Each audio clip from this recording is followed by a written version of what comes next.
Good afternoon, members, ladies and gentlemen. Welcome to 920 South. We're expecting the fire drill today as the alarm hangs. Please leave building to one of the emergency exits in this corner, that corner. The meeting will be recorded and then uploaded onto YouTube following the meeting. Therefore, any members of the public press should be aware that they may be recorded even if they are not participating in the meeting. If this causes any concern, please let us know. Please can you switch off your phones and pop them on silent for the duration of the meeting. The planning application or the presentation will be as follows. Agenda item number, planning officer will introduce the application, then development update, provide a legal presentation to 8 members understanding. The chair will call on public speakers to present in accordance with the public speaking arrangement. The chair will then ask members, officers, if they have any points of clarification on any points raised by public speakers. The chair will then ask members if they have any technical questions of officers. The entire committee will then discuss and debate the application. Members may seek further clarification of particular point of officers regarding the application or on points raised by the speakers. The committee will then make a decision by a vote. Just pause for a second so that Councillor Osborne can find a. That's very kind. They took it away. We did have one, but they removed it. Yeah. So what do you involve? We need to move. Fine. Absolutely. You go in behind. As soon as get right up this side, she can get in. Who sends it? Who sent that out? Yeah, that's fine. Where did it come out?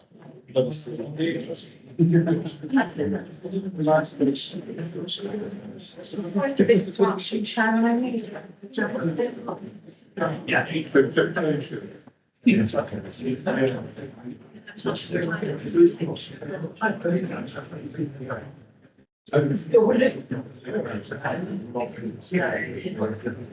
Okay.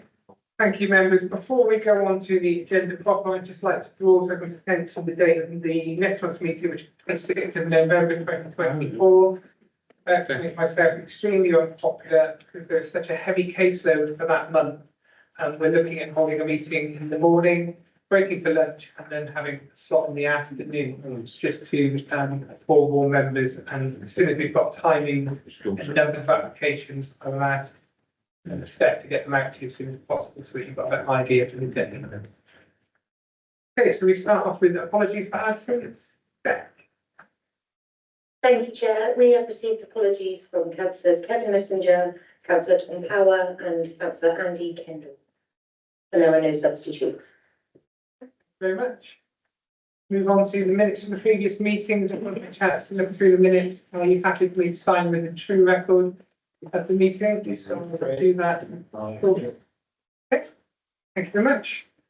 Move on to item 3, declarations of interest. To receive and note the declarations of interest in respect of any member, including anything on this agenda. Councillor Osborne. Thank you, Chairman. Just for, in the interest of transparency, I was a member of the then Regulation Committee when this application, the Mudford application, this is agenda item 5, came to Regulation Committee. I was a member of the SFDC Regulation Committee at that time. Do I have to state how I voted? No, I just want to ask the question, are you happy that you're coming to this application with a fresh and open mind to make a decision on the facts given to you today? Yes, I am, Chairman. I would be here and I didn't think that. Thank you very much. Any other declarations? Just for the sake of openness, In the background. Just go onto their maps, onto their agendas page, log onto the meeting. When you've got the microphone on online, I'm thinking if someone could read this out. sorry, thank you. Just for the sake of openness and transparency, in relation to the Mudford application, your wife goes to GP surgery in Yeovil. And obviously part of the plan is that GP surgeries get monies. My wife's surgery is not on that list. Okay, thank you very much. Just in the interest of transparency, to save any questions later, I was also a member of the Regulation Committee, but was actually on holiday at the time the Mudford application came to the SFDC Regulation Committee, so never actually sat at that meeting. So no further declarations. Next, we move on to agenda item 4, which is public question time. Don't believe anyone is registered to speak in public question time. We move on to 5, which is planning application 14/02554/outline and 15/03942/4 landing upper Mudford, Primrose Lane, Yeovil. I will hand over to Simon. Thank you very much, Mr. Chairman, and good afternoon to everyone. For those who don't know me, my name is Simon Fox. I'm a planning officer at Somerset Council. My current role is dealing with major projects for the planning team.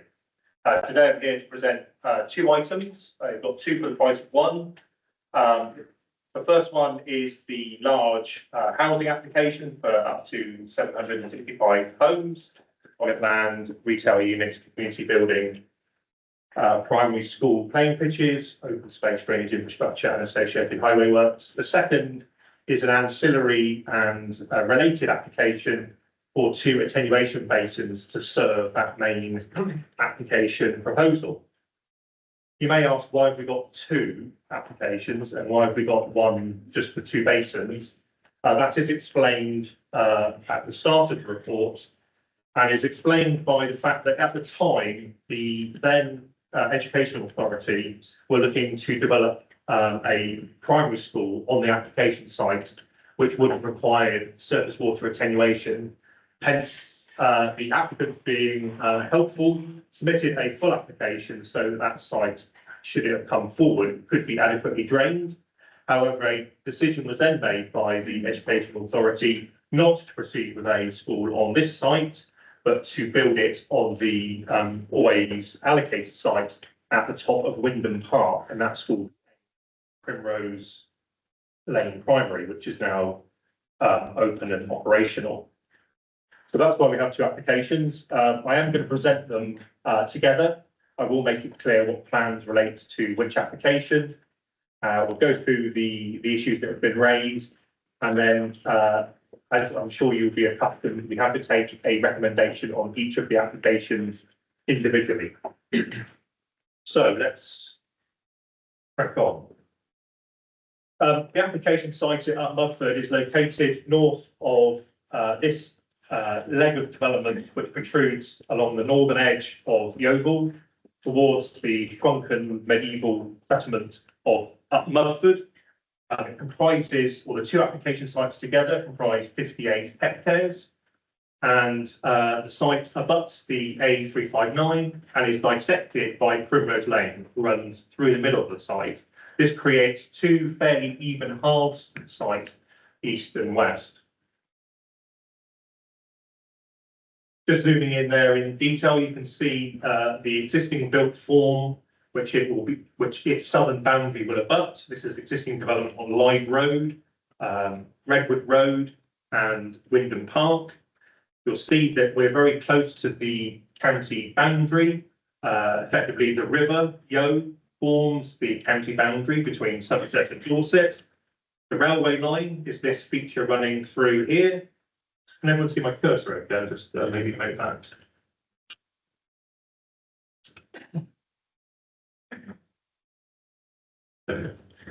You try and get that. Is it worse? Yeah. Did everyone see the cursor? Good. It's like it's been more research. There we go. Sorry about that. I want to give everyone a headache, especially at the early stage. So the railway line runs through here, and then you've got the settlement of Trent, which sits within Dorset.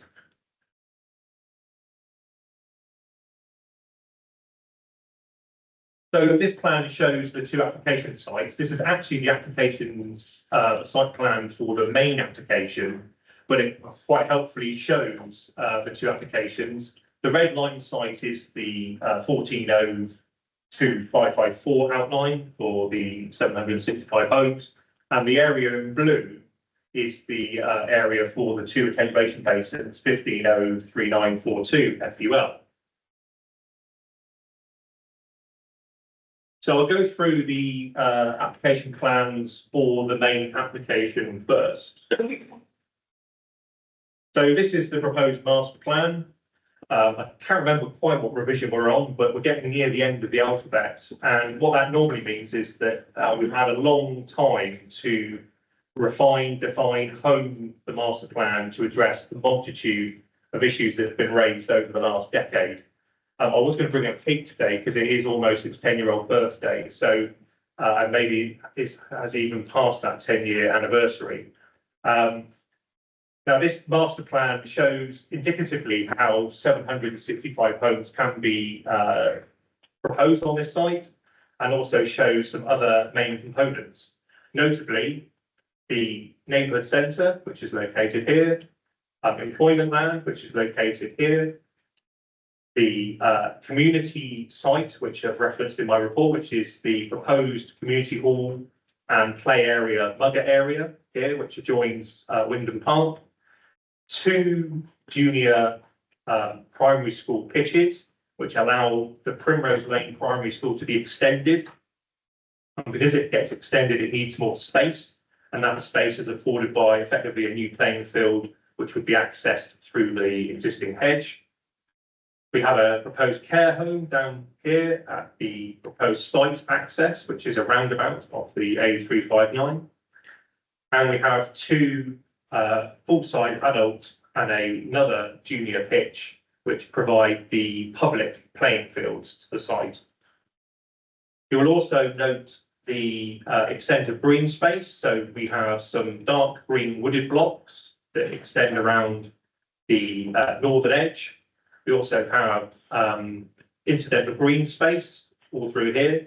You can see the approach here, which is to provide a linear park, which takes in one of the most significant views on the site out towards up Mudford. And a secondary access point, which is located here on Lyde Road, which provides easy access into the neighbourhood centre from Lyde Road. Just in terms of green space, the policy requires 40% of the site, so that's 51 hectares of the red line site. 40% of that is proposed as green space. In fact, calculations at this stage indicate that 40% has been exceeded. What you can also see is how the site moulds itself around the northern edge of the oval. Primrose Lane at the moment does serve a cluster of properties here.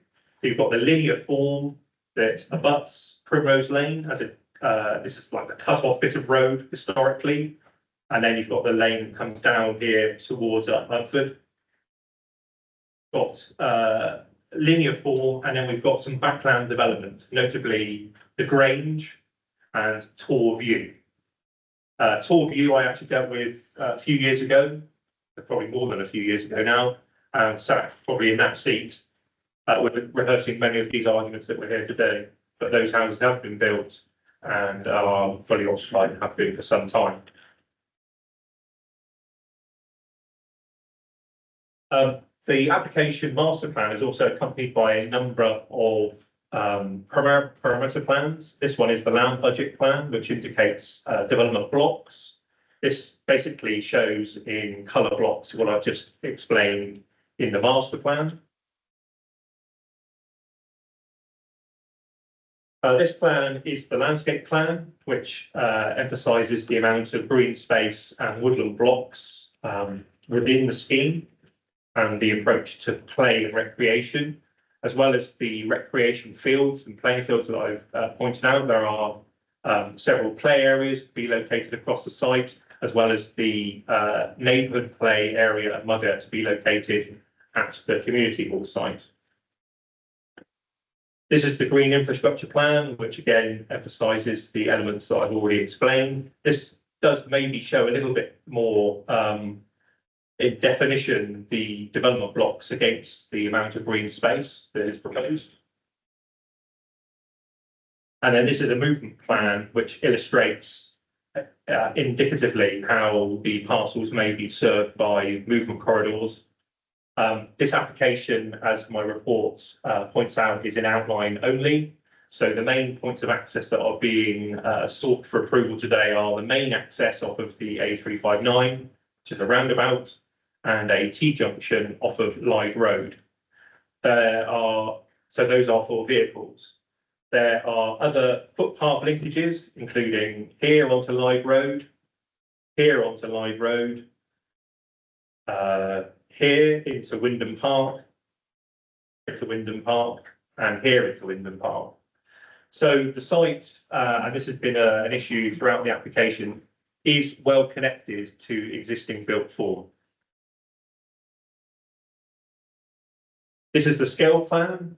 What this indicates is that the sort of pale colour is two-storey development. The brown edging indicates 2.5-storey development, and the yellow edging here indicates bungalows.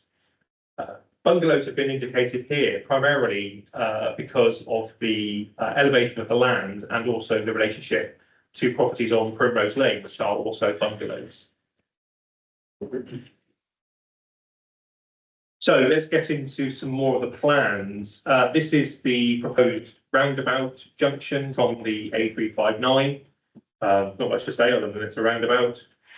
This is where it's located on the master plan. It's a zoomed in version here to show how the roundabout is constructed slightly offline, and that's deliberate to slow vehicles down, with then the leg going into the development, which would then be the start of the spine street or main street throughout the development, going from end to end. This is where it's sited, courtesy of Google Street View. It's located in this part of the A359. Other highway works are proposed. Walking and cycling, as hopefully you will have noticed throughout the application, is central to the proposals that are being put forward here. There is an extensive amount of new footway proposed on the south side of Lyde Road with a crossing facility.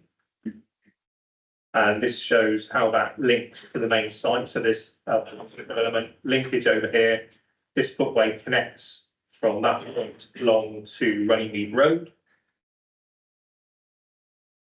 And effectively that is that path there, and conveniently Google Street View indicated a member of the public walking their dog on the grass verge. And when you go there, there are worn areas which indicate that these verges are well used for walking. This plan indicates the first phase of those works which are to be undertaken, and this is to provide a safe walking route out of the site for the very first occupations. Sliding down Lyde Road to the east, this is the next section between Runnymede Road and Cavalier Way. At this point, we see the limited footway provision on the corner of Runnymede Road extended all the way down to Cavalier Way, with the provision of a signalised crossing, and then that crossing serving Primrose Lane and also the development site. What you will then see on the north side of Lyde Road is footway provision with the Bellmouth, which provides that secondary access into the development and the neighbourhood centre. And it takes the footway all the way to Redwood Road. So this is how that works with the master plan shown above, so that people out of Runnymede Road, Cavalier Way can cross safely, come into the development to use the neighbourhood centre, and people from the development can leave through footway provision by the Bellmouth to go south, or to cross to go over to Cavalier Way or to Runnymede Road.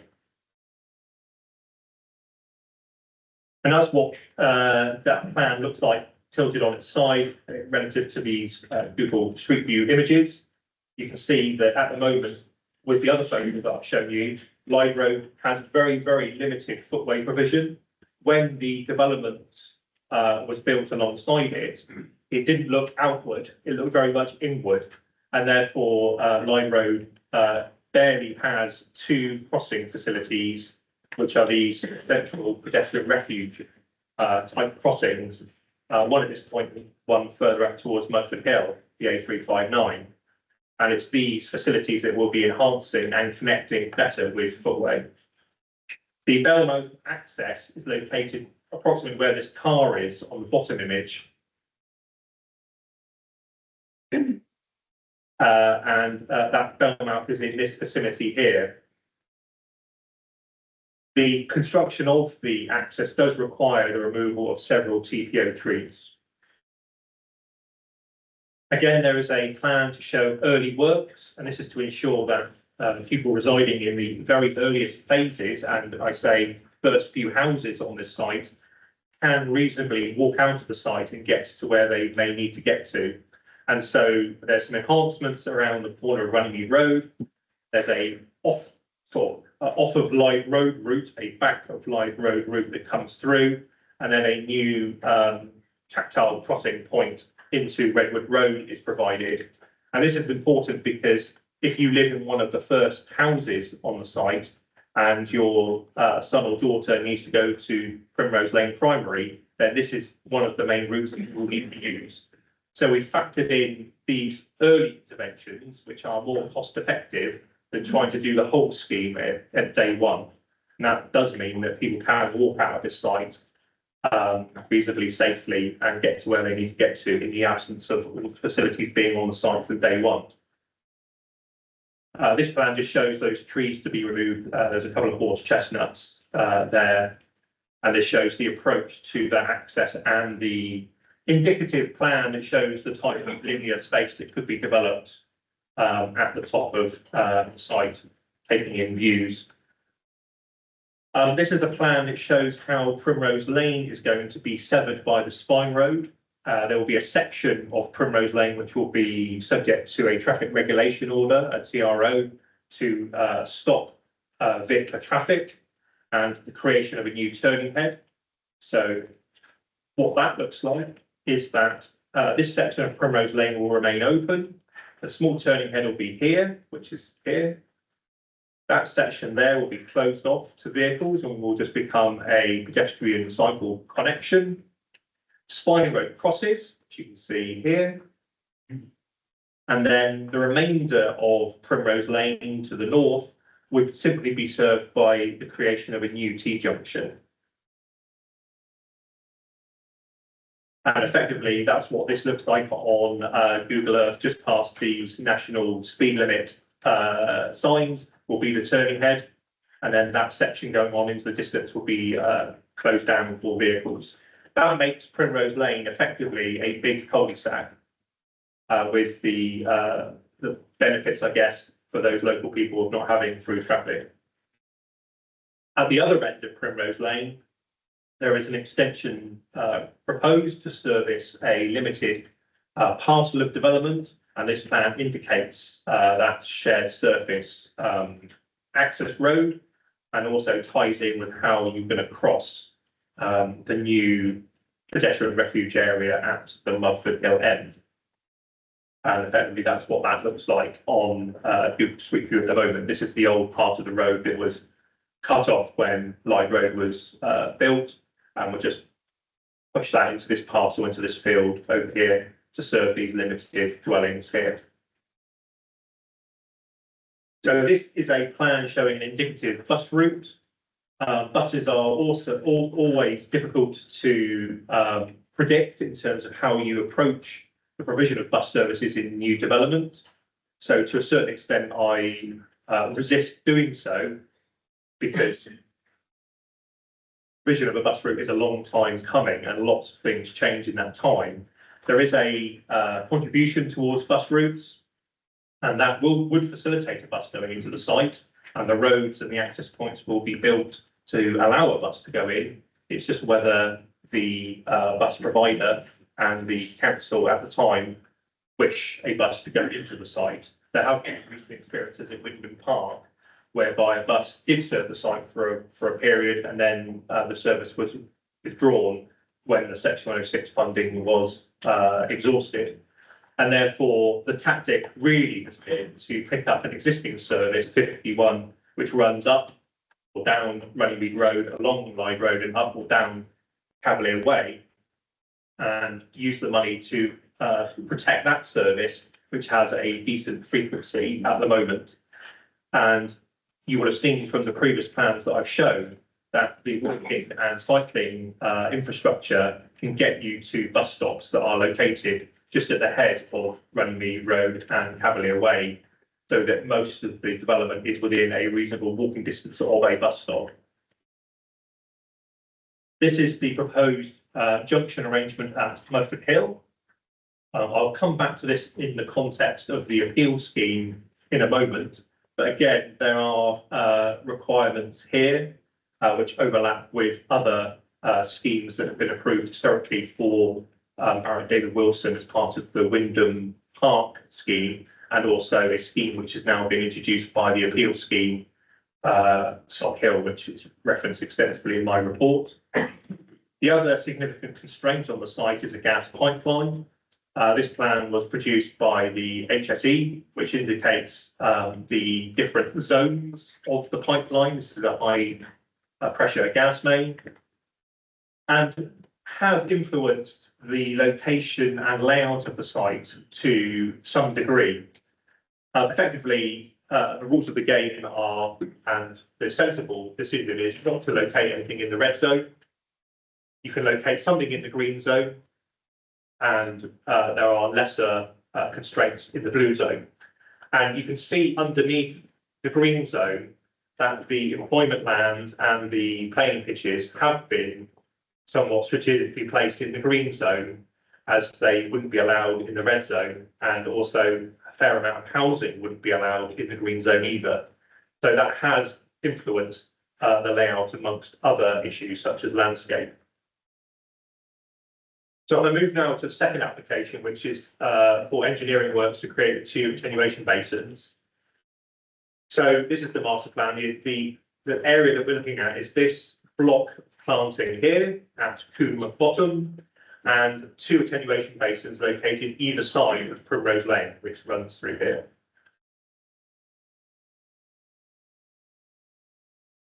So in short, the woodland block is to be planted on a bund.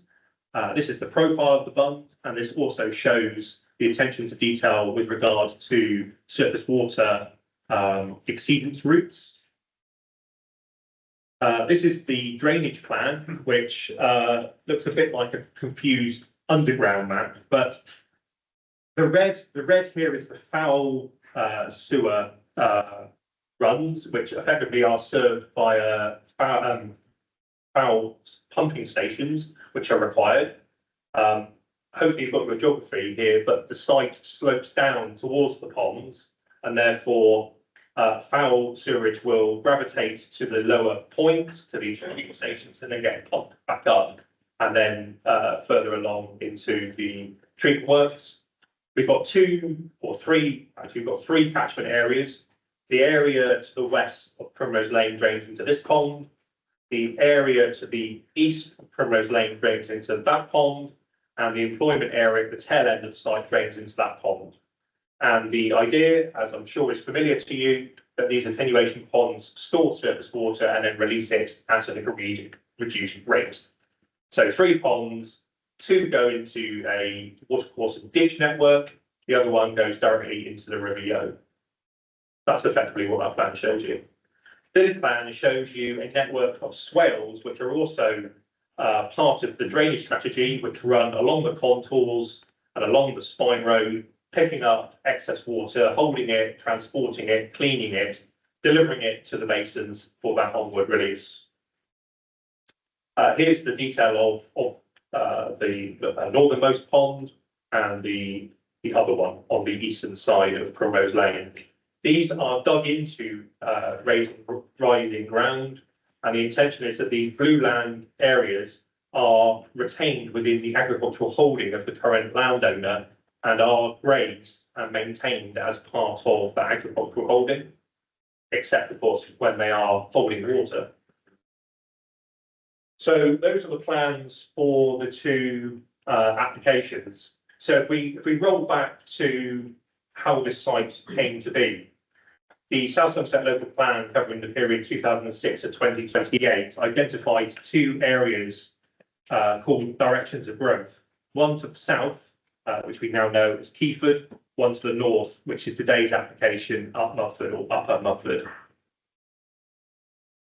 What you can also see on this local plan inset are the previous round of local plan allocations at Wyndham Park, Brimsmore, Loughton, and those sites all had their approvals some time ago and are at various degrees of completion, with Wyndham Park complete, Loughton almost complete from my recce weekend, and Brimsmore building out steadily. This is the local plan policy that is referenced in my report, policy YEV2, the Yeovil Sustainable Urban Extensions, which cover Upper Mudford and Keyford. And in terms of details contained within my report, I have referenced the Sock Hill or Mudford Hill appeal scheme. Hopefully by now you've got your bearing that this is the application site on the eastern side of the A359. This is the junction of Lybe Road and Mudford Hill, A359. And this is at the point of access to this appeal scheme, which has been submitted, appealed for non-determination, heard at a hearing or inquiry, and approved in the lifespan of this application. So this is an approved scheme now for up to 252 dwellings accessed off of Lybe Road, off of Mudford Hill, sorry. That proposal also included an extension to the previously shown proposed signalised junction at Mudford Hill Lybe Road with a 4th arm. And that's to be located just here in the distance. This is the application site here where the appeal has been allowed. You can see here the tree group, that's there. Obviously, there are strong parallels, as I've indicated in my report. Needless to say, this application that I'm presenting to you needs to be seen on its own merits. The fact this appeal has been allowed is material and is something you can attribute weight to. The weight that you attribute to it is for you to decide. But this has added the 3rd scheme to this this junction and will require the Highway Authority to work with Barrett David Wilson and LVA, the land promoter, who achieved the planning permission on this site, to arrange how that junction is actually formulated, because you've got several contributions that are needed to bring that to fruition. Plus you have the logistical and technical quandary as to how the site is built out without building this junction first. Given Murford Road, people will know that corner as being a busy area of town. And to have a construction access there will be problematic. And the current trigger in the appeal scheme is to build this junction by 100 dwellings. I myself cannot see how 100 dwellings access this site without this junction being built first. But that remains to be seen, and I've made my thoughts known to the Highway Authority about that, and indeed to LVA themselves. So what follows now is a series of photographs indicating the site. So I've indicated Primrose Lane in yellow and some red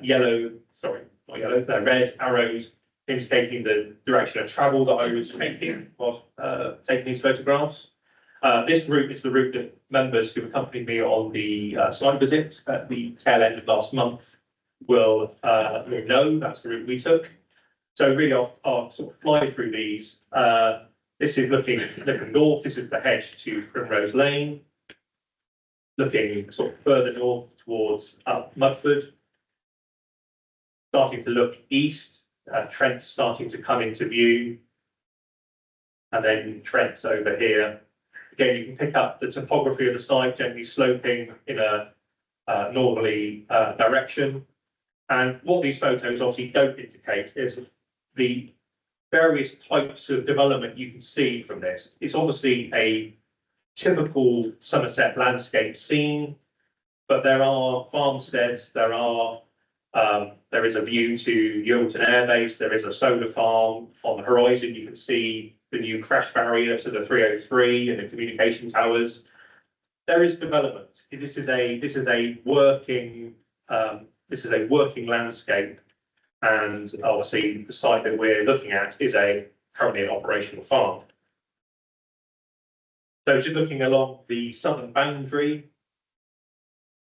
then walking along the southern boundary, these are properties off of Redwood Road. And then looking towards Trent, I think that's the church tower there, grade one St Andrews, located just adjacent to Church Farmhouse, which is also grade one.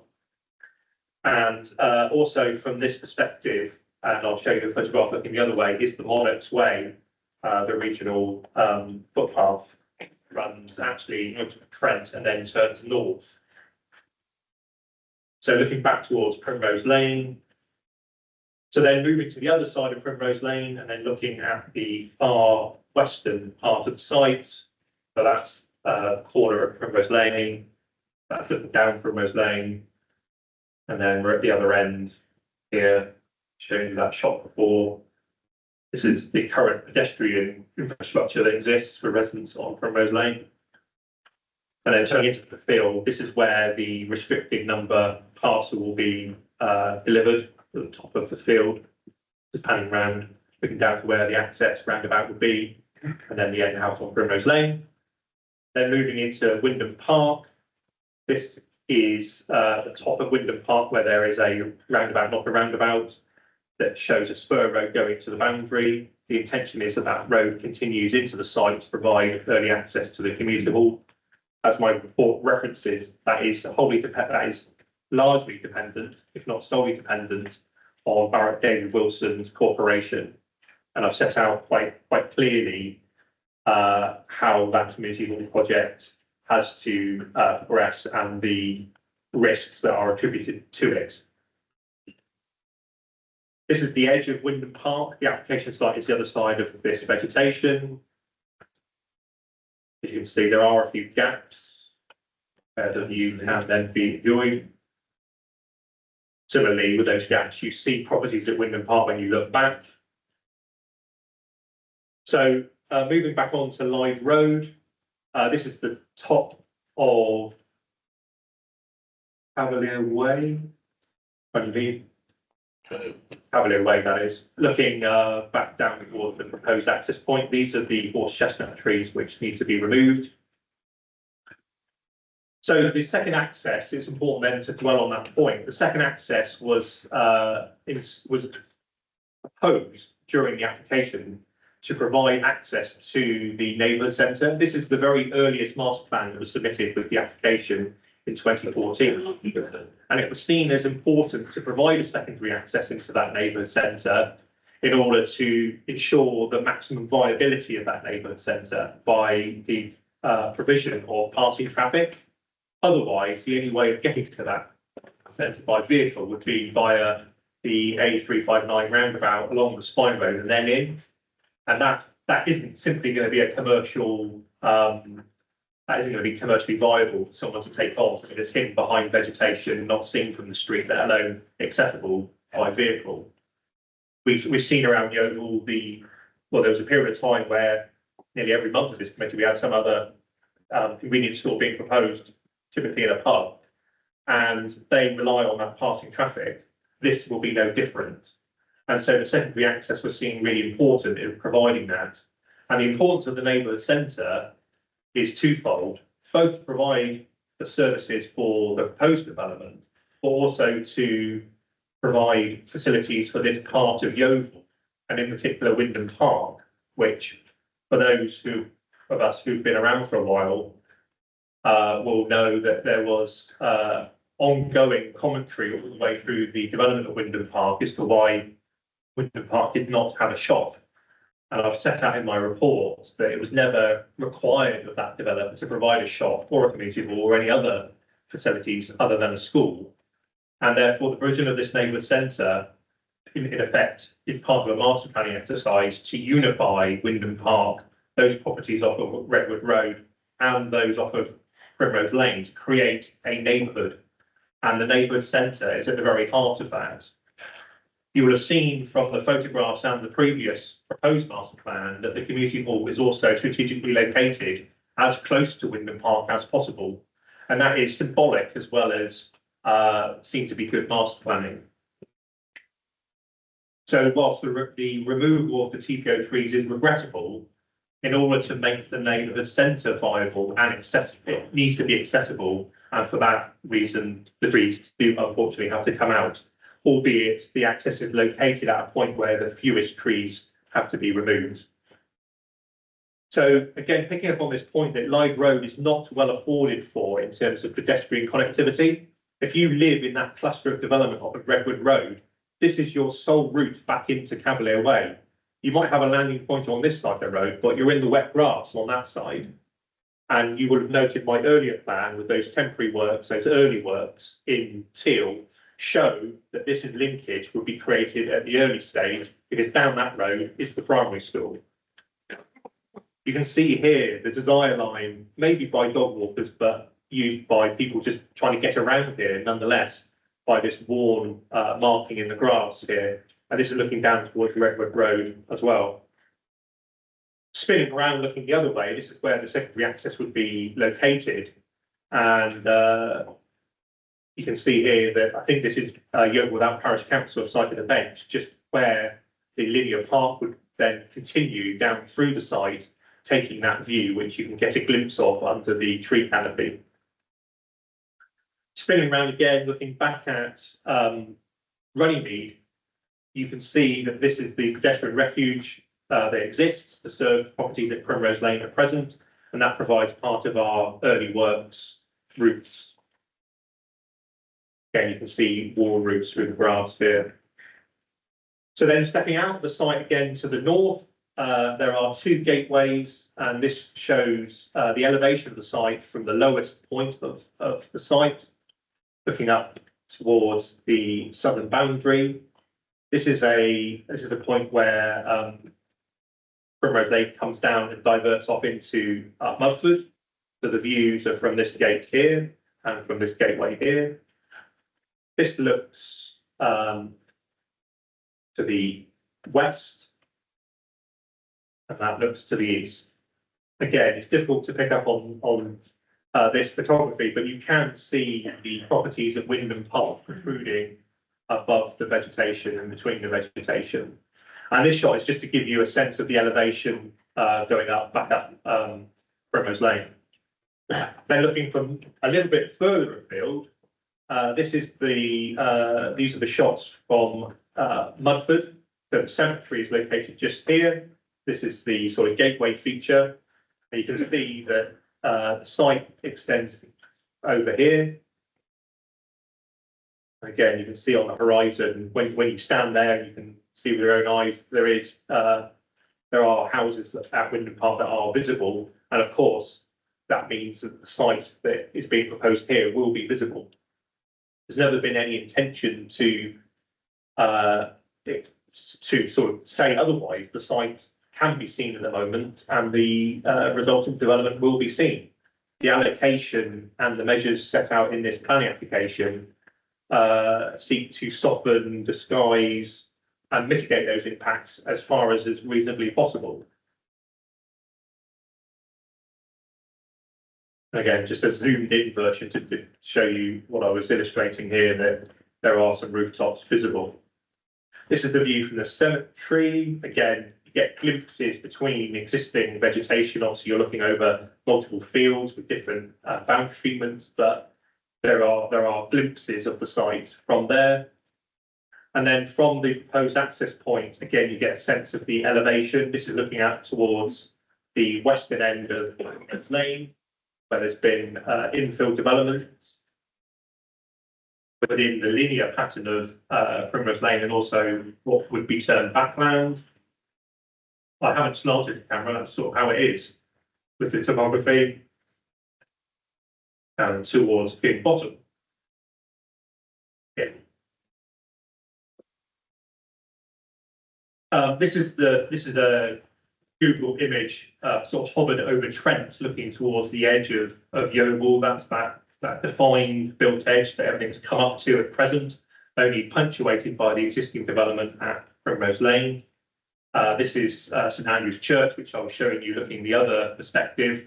And there are tree groups here which provide some screening of the village and of Yeovil from the village. This is the railway bridge on the Monarch's Way, and again, glimpses of the site can be seen. Again, you can probably just about pick up the built form at the tail end of Wyndham Park. And this is probably the most northerly point of the Monarch's Way on this farm holding that you can really detect the site with any sense of a landscape perspective before it becomes less and less. These are now gateways going up towards Hummer, and you really have to zoom in to see that's the existing Primrose Lane protrusion there that is visible from the distance. And again, you can see here, and effectively what this plan illustrates is that development tumbling over the boundary and coming down the hillside. There's no getting around that. These shots become less and less helpful, really. In Trent itself, this is the Church Farm complex. This shows that glimpses of the Penmill training estate are available from those heritage assets, as well as modern farm buildings. And the application site is up here. Now, as you move back towards the Comptons, a couple of gateways afford a view over Wyndham Park, Penmill, and the tail end of the site. So this is where the employment land would be, that pond 3, which then cascades down to the River Yeo. So this is the narrowest part of the application site because we're looking at it from due east, just here.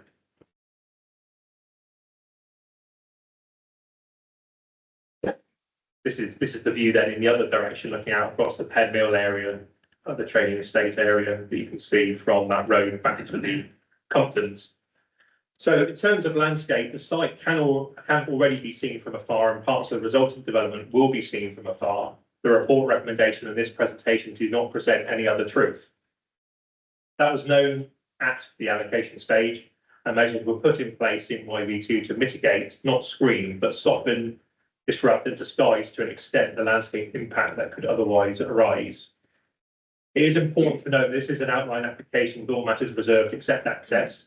As such, form, mass, materials, roof form, planting, earth moulding and lighting, which all have an impact on how visible a resultant development could or otherwise would be, are all subject to the reserved matters of layout, scale, appearance and landscaping.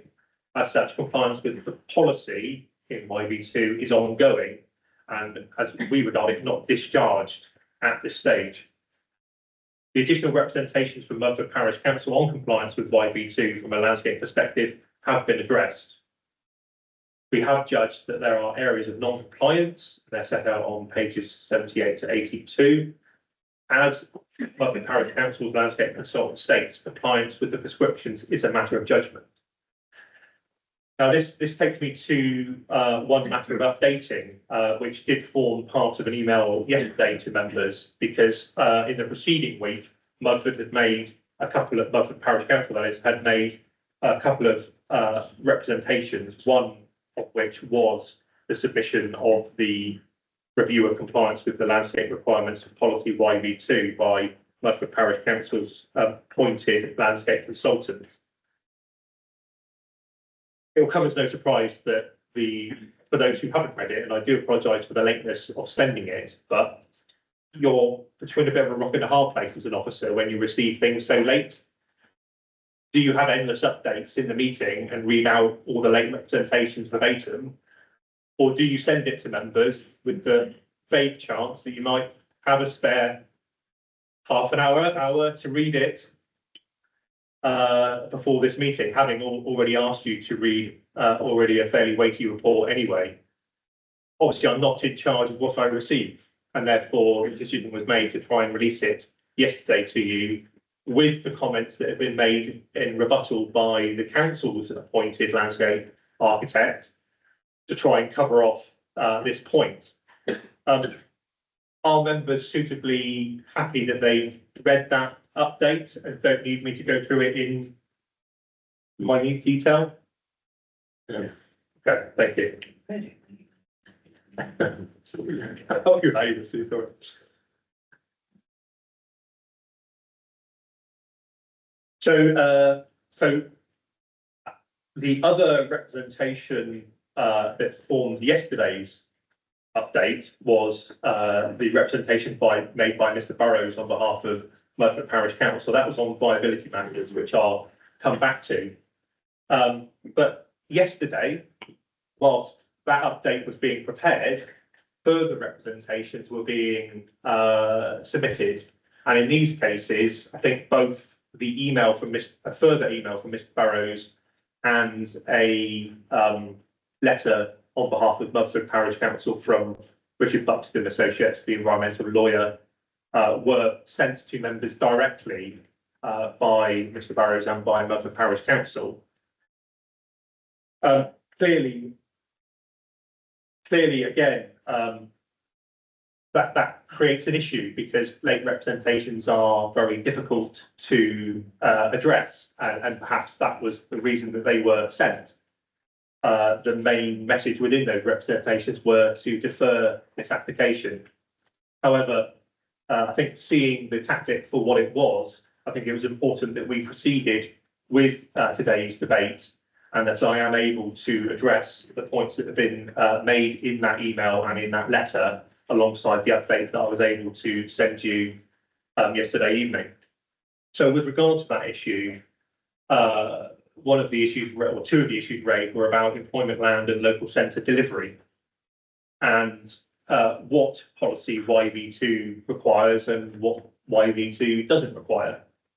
And it is a matter of interpretation, and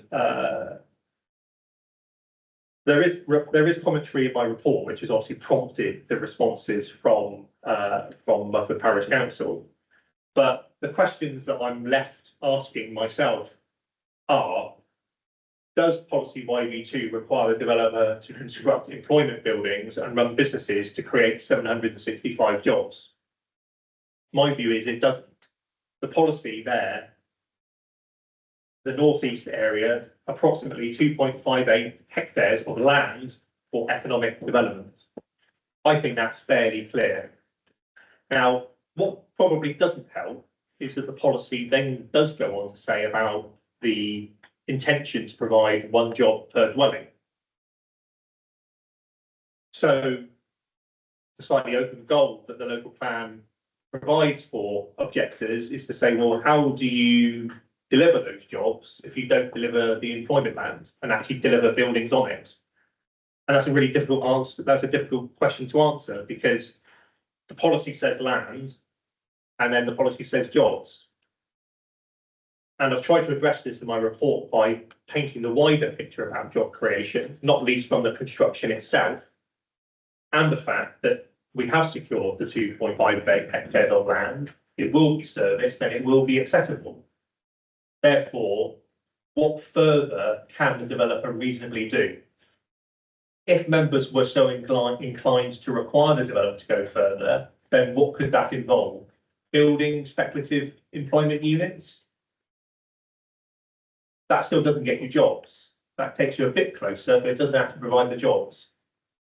Incentivizing businesses to operate in those units? Possibly. But both of those things come at a cost. To build the units and to incentivize business to go there. And when you look at the viability section of this report, you can see why that's a viable and attractive option. And if members took the lead that Mumford Parish Council are suggesting you take, then other 106 obligations would have to be significantly reduced. Where else in the district are we mandating developers build employment uses, buildings? What types of buildings do they build? They build very small units, they build offices. You know, these things are led by the market for a reason. The market knows what it wants. People trying to build things speculatively often find that they are holding vacant premises for a while because it doesn't quite fit.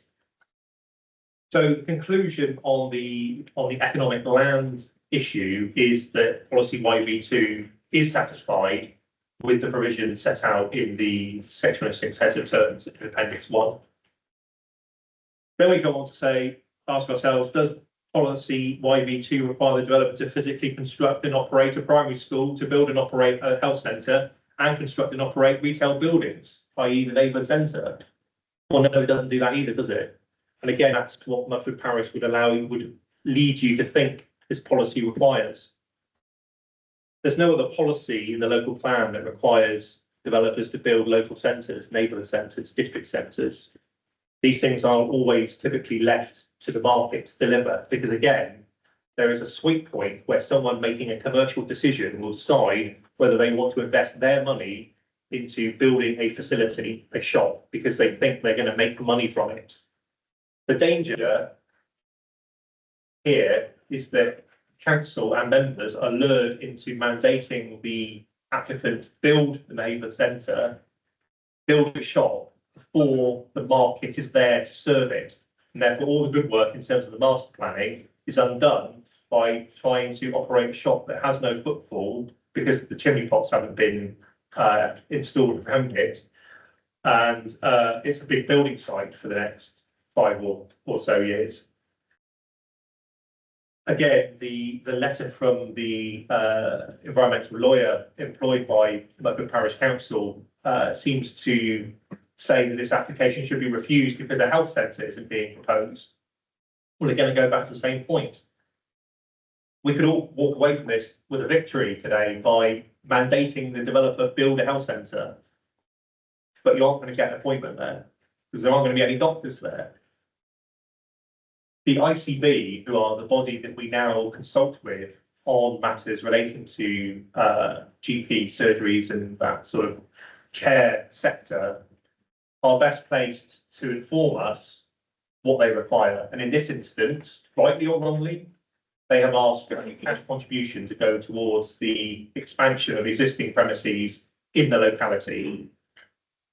If they had said one of those surgeries want to relocate to a new site, and therefore noting the policy, there's a health centre that could be offered up, then fine, but we're not there. Ironically, these things normally go around in circles and we may well end up there in the future, but it will be using the monies that this development has secured in the Section 6 heads of terms. Similarly, the primary school, it says approximate to one primary school. Well, we don't need a primary school because there's one on the other side of the hedge that can be extended. So technical compliance with the policy is one thing, but the one thing that the letter is missing is common sense. And what this master plan sets out is a very clear plan as to how all these facilities are going to be provided.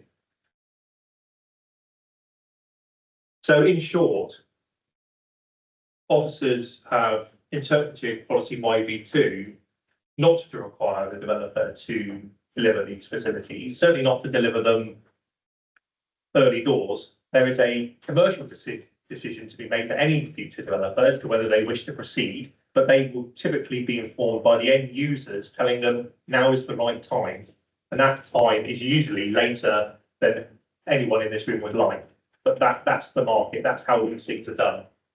And I think it will be a victory to get a shop there at all in the end, given what's happened with Wyndham Park, all the representations that have been made over the last decade, all want a shop, all want a community facility, and this application sets a path for the delivery of all of those things. So it does force the developer to build, or indeed allowing the market to deliver, undermine the intended sustainability objectives. Possibly, but again, the ingredients are all there. What we cannot do as a council is manipulate the market without the involvement of some sort of financial incentive, whether that be a free building, free rent. And I go back to my point, all of that needs to be financed by something, and that's coming off other social infrastructure elements in the Section 26 set of terms. So we feel we've got the right balance. As I've said, the off-site delivery of GP facilities and a school is as requested by the ICB and the Education Authority, is technically contrary to the policy, but fulfills the requirements, i.e. to provide GP surgery and school capacity. That's what we're here to do. All good planning. So let's touch on viability. Because the application had been stalled because of phosphates, the nutrient neutrality issue that has dogged development in Somerset for the last 4 years, it was necessary to rerun the 2019 viability exercise that had been done to inform the 2019 committee resolution to approve this application. The rerun conducted earlier this year concluded the same, that the development wasn't viable. But 15% affordable housing was viable and could be maintained from that agreed in 2019. There has been some discussion around overage clauses and my introduction of what I'm calling the recycling clause. There's commentary in my report about overage, and typically is something that is included on applications of this type where policy compliance cannot be met. However, in this case, future home standard costs have not been factored in.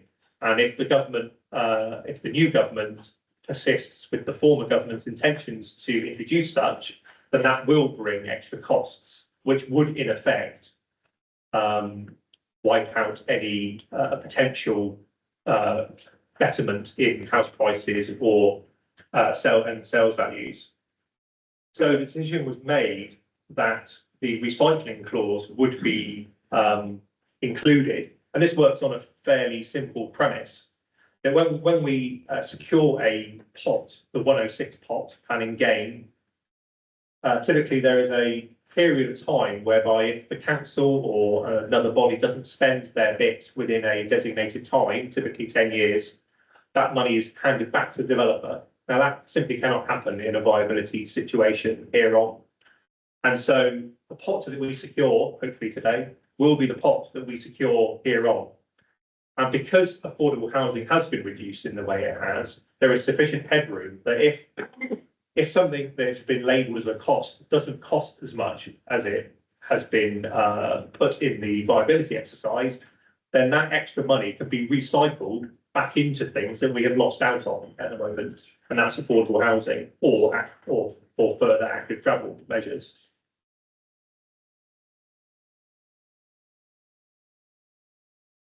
The technical matters raised by Mudford Parish Council as detailed in the update that I sent yesterday, have been addressed by the council's appointed viability consultants, Three Dragons.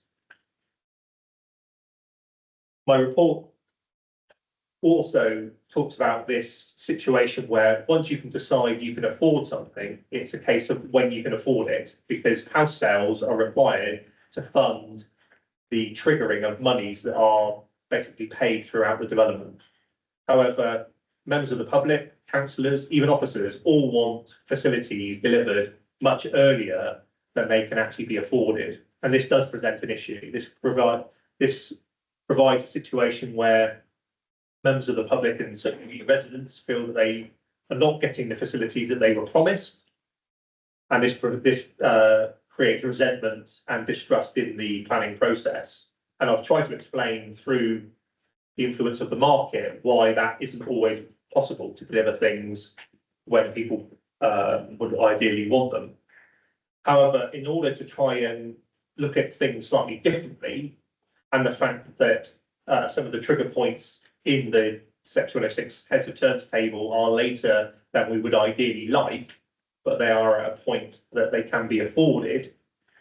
I have, with assistance from planning policy colleagues, instigated a request to the Planning and Transport Policy Subcommittee, which met a couple of weeks ago, and we were able to secure £500,000 of current Area South SIL funding, which has been collected, to use to forward fund some elements of infrastructure in order to deliver things like those stretches of footway, the signalised crossing, and active travel measures on Live Road earlier than the site can afford to deliver them.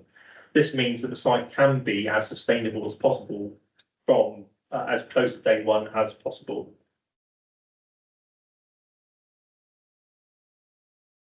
So the development plan, starting point for everything. Section 38(6) of the Planning and Property Purchase Act 2004, Section 70(2) of the Town and Country Planning Act states that planning law requires that applications for planning permission be determined in accordance with the development plan, unless material considerations indicate otherwise. The National Planning Policy Framework must be taken into account for preparing the development plan and is a material consideration in planning decisions.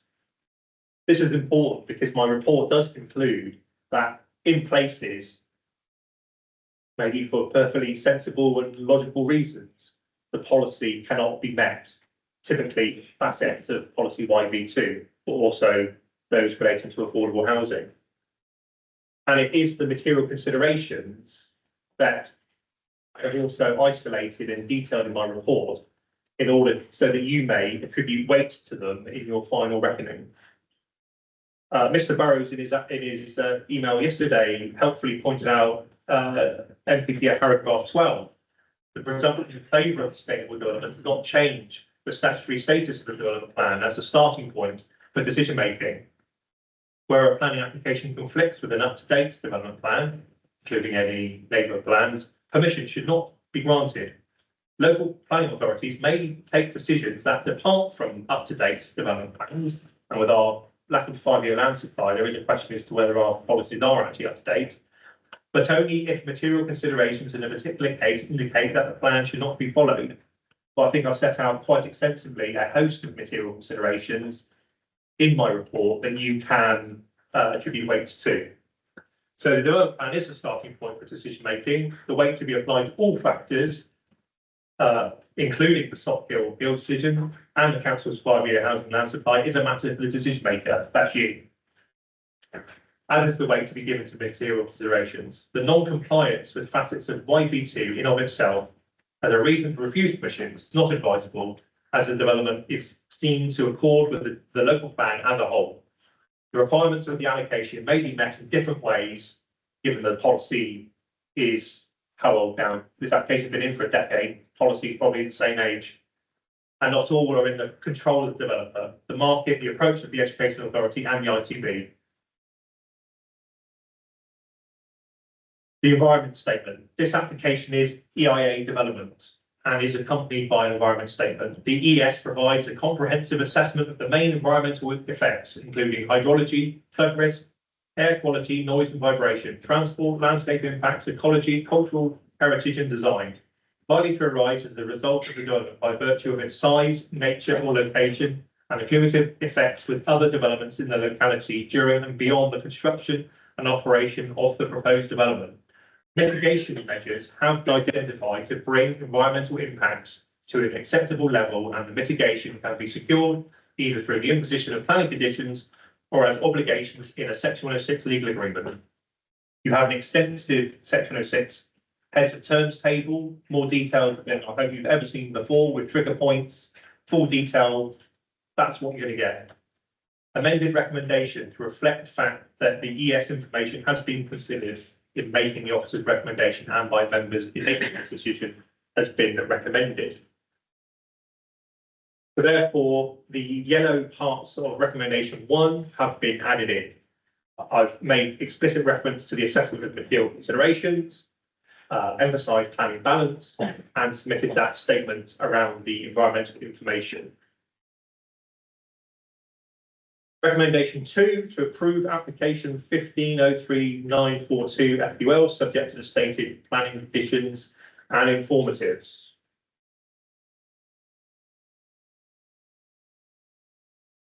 Those are the recommendations. Happy to take any questions. Thank you.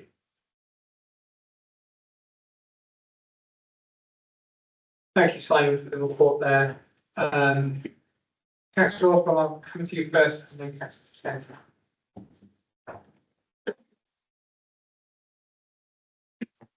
Yes, thank you. We did receive a number of very detailed last minute emails with one side saying one thing and another saying something else. It's also very technical, very detailed.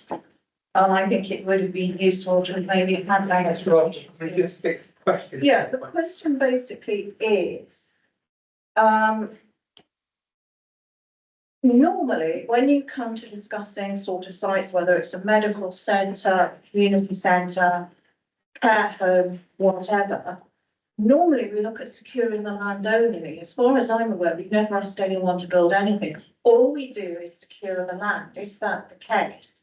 And it is then down to the developer that if no one comes forward, say, for example, for the extra 4.2 hectares of employment land, which is a possibility, or any of the rest, or the medical centre, that it is then down to the developer to then come back with an alternative scheme. For example, that was done in Chard, where there was a plan for a 68-bed care home, and that was the site of Fernham Road, going as part of the but on just our opposite action aid there. And we actually got a substitute there where it wasn't viable, so they came back and introduced for housing in that case, and it did get for social rent. Councillor Osborne, I deviate slightly from where we are to allow members to ask some questions to get them in, but I would like specific questions. The specific question I have is, the question. I'm not sure about the officer's answer, because normally all we do is safeguard the land. So all this stuff about getting people to build, I'm not sure where that came from.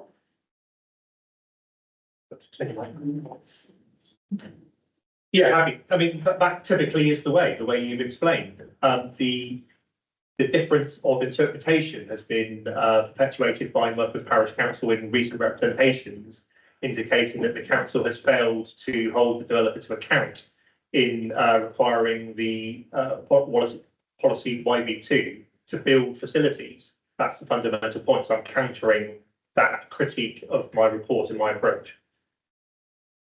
Councillor Mrs. Kenton. Thank you. I have two questions. One of them is about the attenuation ponds and the fact that they're in a separate planning application. I think during your presentation, you said that they were needed for the school that's now not in. But I'd like to ask, are they needed for the development? In which case, why are they in a separate planning application? If the houses are built and the attenuation ponds aren't built, are they being built because of the need for the attenuation ponds? And what will happen if they're not built? Do you like my second question now? So I think it'd be fairly easy. So my second question was about the SIL money. So the SIL money, it's coming out of current ceremony to put that, road stuff in, is that going to be then, recouped from the developer, or is that something that's just spent at the ceremony? Sorry, so sorry, can you just repeat the question? I was distracted by a flickering image. Sorry, the, ceremony that we already have. So is that coming out of our sill pot and not being replaced by the developer? So that's Yes. money that the council is spending, which is completely separate to the plan. Yeah. Going to the developer. It's, Sorry, our attempt to retrieve the master plan of hit the Ross, we'll try and bring that up in a moment. So at the time that this application was in its infancy, the Education Authority were looking to build the whole school on the Mudford site. So the Mudford side of the hedge from Wyndham Park. That would have required, because of levels, surface water drainage to flow in a southerly direction. Hence, we needed detailed approved ponds to serve that school. When the school need then changed and the Education Authority decided to build at Wyndham Park, it could be plumbed into the existing drainage at Wyndham Park. So those ponds were then sort of detailed, but nowhere to go. They are required absolutely for this development, and as I indicated, one half the site drains to one of the ponds, the other half drains to the other, and then there's a third at the eastern tip for the employment area. So the linkage, I mean, no house will be able to be occupied without suitable drainage being in place, and that in itself will require the attenuation basin application to be implemented in full. It may be that one basin gets constructed first and then the other because of the natural phasing of the development. But there's not a circumstance where a house can be built without the necessary attenuation basins. And similarly, it would be slightly perverse just to build the basins without any home to connect into. So the two consents will be interlinked by requirement of the requirement for every house to be drained. Hopefully that answers your query. With regard to the SIL allocation, this is for forward funding and will be wholly repaid. So there's no grant. It's a loan, not a loan. I think we've had to call it forward funding. Councillor Ware and Councillor Seek. thank you. On the same, sill matter, am I right in remembering that under the local plan, this is a seal exempt site, as was the southwestern site in Yeovil and also the southeastern site in Charles, I think were the seal ones. That's the first part of the question. It's still exempt, isn't it? But, yes? Yes, it is, yeah. Yeah, thank you. And also under the local plan, was there a number of houses allocated for each of parts of the allocation sites in Yeovil? I seem to recall a figure placed upon this northern site of how many houses were to be built there.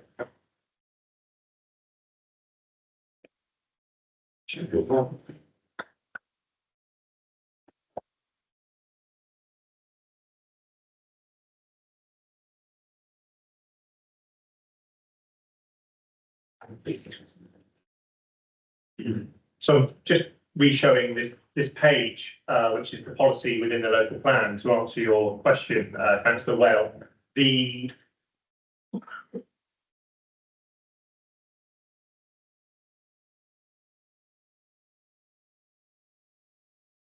Sorry, I'm just having an issue with the IT.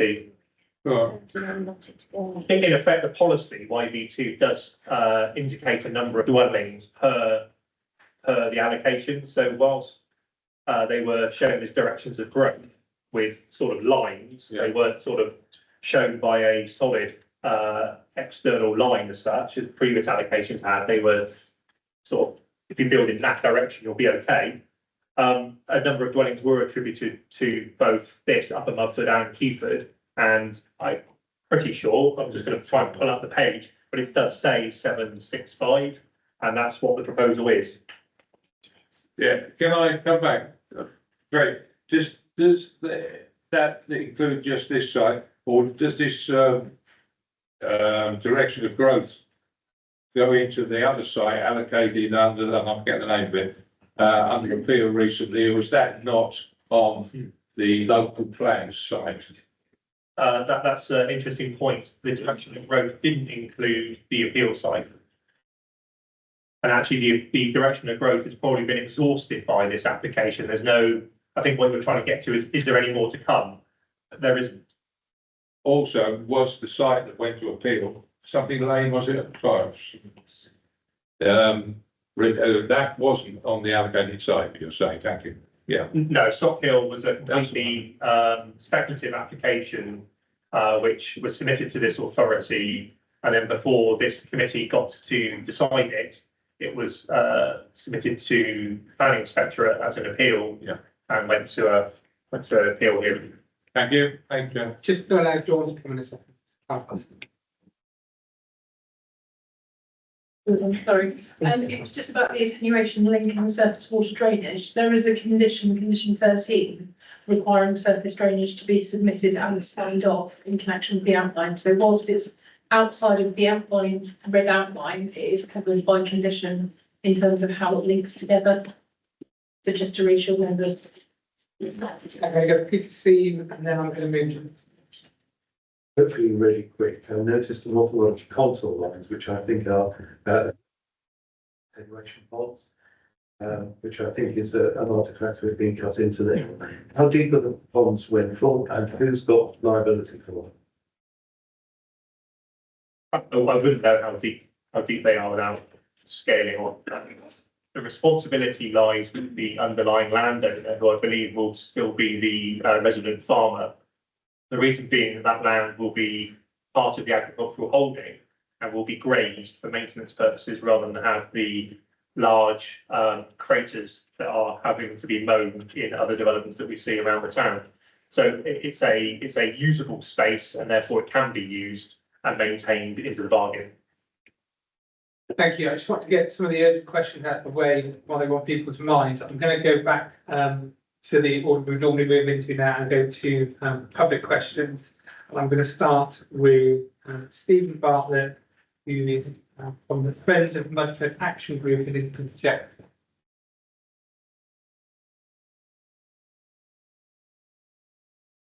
Thank you, Chairman, ladies and gentlemen. Mr. Bartlett, if I could just ask you, are you happy to, you're going to be speaking on both parts of this application, as in the outline and the full application? I was just going to speak on the first application, my notes for the both. So you want to come back to it? If I can actually just press the red button, thank you. That one. Right, Chairman, ladies and gentlemen.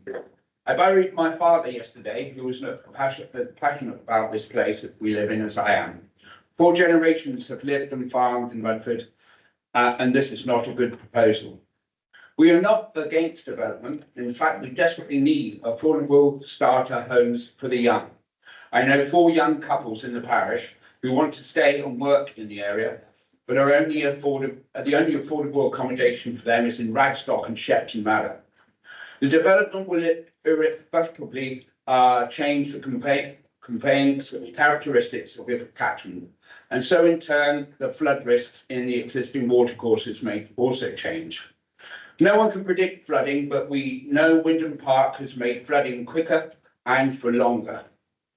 The review of the submitted environmental statement identified a number of deficiencies, in particular that the latest ES addendum predates submission of the most up-to-date drainage information, and so the most recent scheme in the application has not been assessed.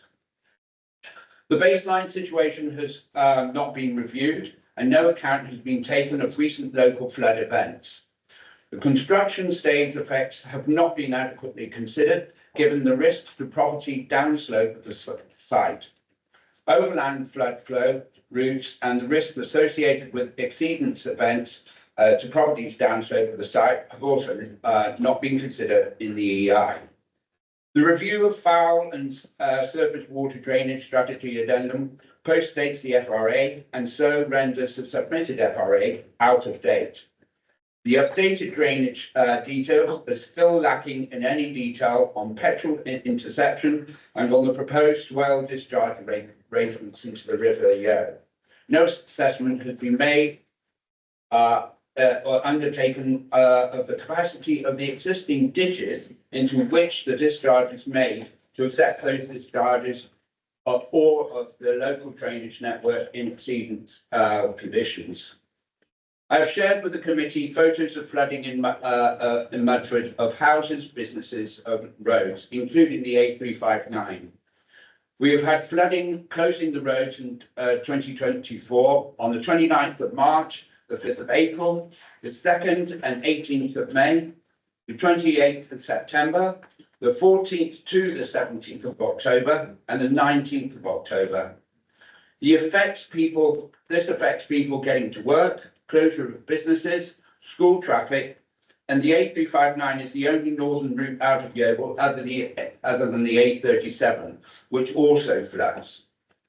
This is a good example of poor planning at all levels with little or no negotiation with the local people or Mudford Parish Council. Thank you, Mr. Bartlett. Thank you. My next call, Mr. Bowring, who is a local resident. Can I just check, Mr. Bowring, are you also speaking on the outline application? I am, but not at this stage, if I may. So I'd like to come back to it. I mean, do you wish me to read one after the other? If you would prefer. No, I defer to, well, all right, I will do it. Yeah.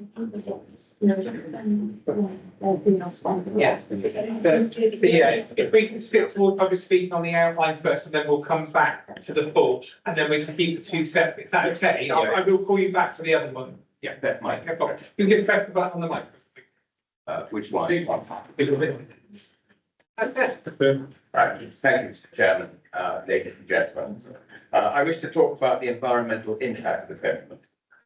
One of the key tests in determining this application is whether it complies with the policy YB2 of the local plan, as you've heard from the planning officer.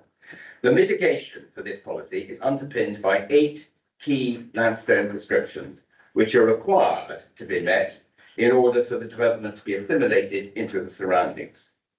Now, whilst the review by Foster and Associates states that the prescriptions have been met, albeit with a substantial degree of qualification, the independent review conducted by Peter Rattle Associates concludes otherwise. The report, concludes that the compliance with the prescriptions and with the mitigation test in the policy has not been demonstrated.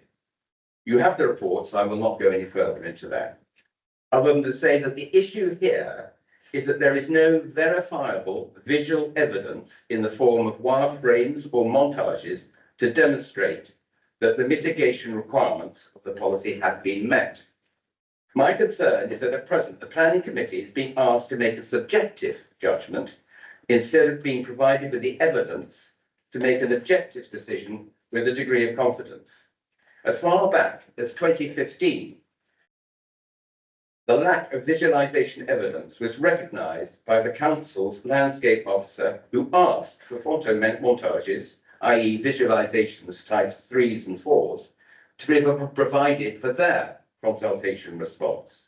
Now, no such montages have been provided, either in support of the original landscape visual impact assessment in 2018, or as part of the environmental statement assessment, addendum. In the absence of such visualizations, the judgments being made now about compliance with the landscape prescriptions and thereby the policy itself can be a little more than informed guesswork, as is evident from the Poston and case officer reviews. It is a well-established principle of planning law that a decision will be unlawful when no reasonable decision maker could be satisfied that it had sufficient information to make that decision.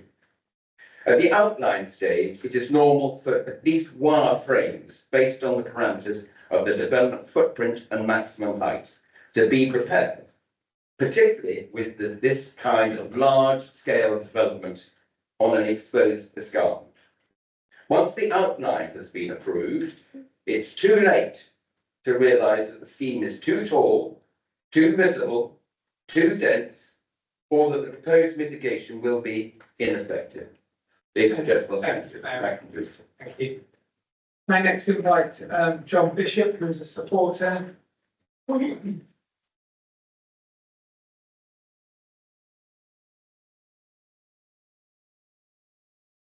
Can I just also check the same that you're speaking on the outline application? I'm speaking on the large application, yes, yeah. Good afternoon, members of the planning committee, ladies and gentlemen. My name is John Bishop of Charles Bishop Limited, a Yeovil-based house building company which has delivered nearly 1,500 houses in South Somerset. We are the developers for the Brimsmore site on Thorn Lane and joint applicants for the Keyford site to the south of Yeovil. I'm speaking in support of this application and in support of the local planning process. In the 55 years my company has operated in Yeovil, the population has almost doubled. As every new housing proposal has come forward, it has been managed with objection from nearby residents. This is only natural, as no one likes change. Yeovil is still growing, and the council properly manages growth by having a formal local plan process. New sites are consulted upon at every stage, and residents have ample opportunity to comment. This is the way it should be. The Upmudford site was identified by the council in their local plan over 10 years ago as one of two sites needed for Yeovil's future expansion. Upmudford has been through a local plan public inquiry funded by the council, where a planning inspector considered every scheme, including numerous representations from nearby residents. The inspector decided where Yeovil should expand. He endorsed the council's approach of splitting the needed development in two, half to the north of Yeovil, half to the south. This led to Upmudford's current status in the adopted South Somerset local plan. In 2019, the Upmudford scheme received a resolution grant outline planning permission, and that would have been that had COVID and phosphates not intervened. It is ironic that in the 10 years it has taken to bring this application forward, other large housing schemes on Yeovil's northern edge have bypassed the local plan process and gained early planning approvals, each by virtue of aggressively managed applications or by appeal where nearby residents had far less opportunity to comment. This applicant has followed all the rules and has done everything correctly. To ignore your own local plan would be a disincentive to those developers who are still prepared to play the long game and work with the council to achieve the benefits that come from properly allocated sites. Unplanned development is in no one's interest. Members, you now have before you the council's own local plan, Upmudford scheme, an important pillar of Yeovil's much needed expansion. A scheme that, on balance, is the right development in the right place, and one that will provide attractive homes for around 1,700 local people. Thank you very much, Mr. Bishop. So next is invite Mr. Burrows, who is the, Mr. Frost, who's the LRM planning. Thank you, Chairman. Again, can I just check you're also speaking about the application? Yeah, I'm the outline chairman. Thank you. Thank you, Chairman, members. My name is Matt Frost from LRM. And thank you for allowing me to speak in support of this important planning application today. Members, as you've heard from your planning officer, and it's set out in a very comprehensive report before you, this site forms an integral part of the council's strategy and meeting its housing needs. And for this reason, it was allocated for development in your adopted local plan almost 10 years ago now.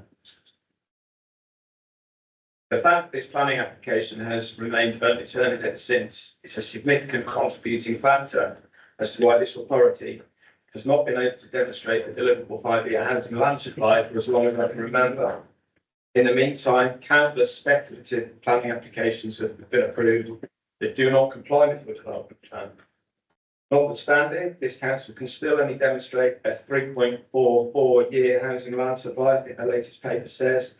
And therefore, it remains ever pressing, Chairman and members, that planning proposals for residential development where the benefits outweigh the disadvantages should be approved. And the absence of a 5-year housing land supply means that less weight may be given to any conflicting parts of policy YB2 in any respect. As you've heard, the resolution to grant permission was passed by the former planning committee back in 2019. Since then, very few changes have been made to the proposed development or to relevant planning policy, and as such, there appears to be no valid reason why different decisions should be made today. As set out in your officer's report, the proposal complies with the development plan as a whole and is strongly supported by the NPPF presumption in favour. There are no objections from any technical statutory consultees, and your officer's report responds robustly to the objections that we've heard today. Members, the approval of this application is a vital step in meeting the housing needs of the area by proper plan-led development, as identified in your adopted local plan. We respectfully request that you support the officer's recommendation, vote in favour, brought out by planning commission today. Thank you, Tom. Thank you. Follows, is the, from the parish council, Merton Parish Council.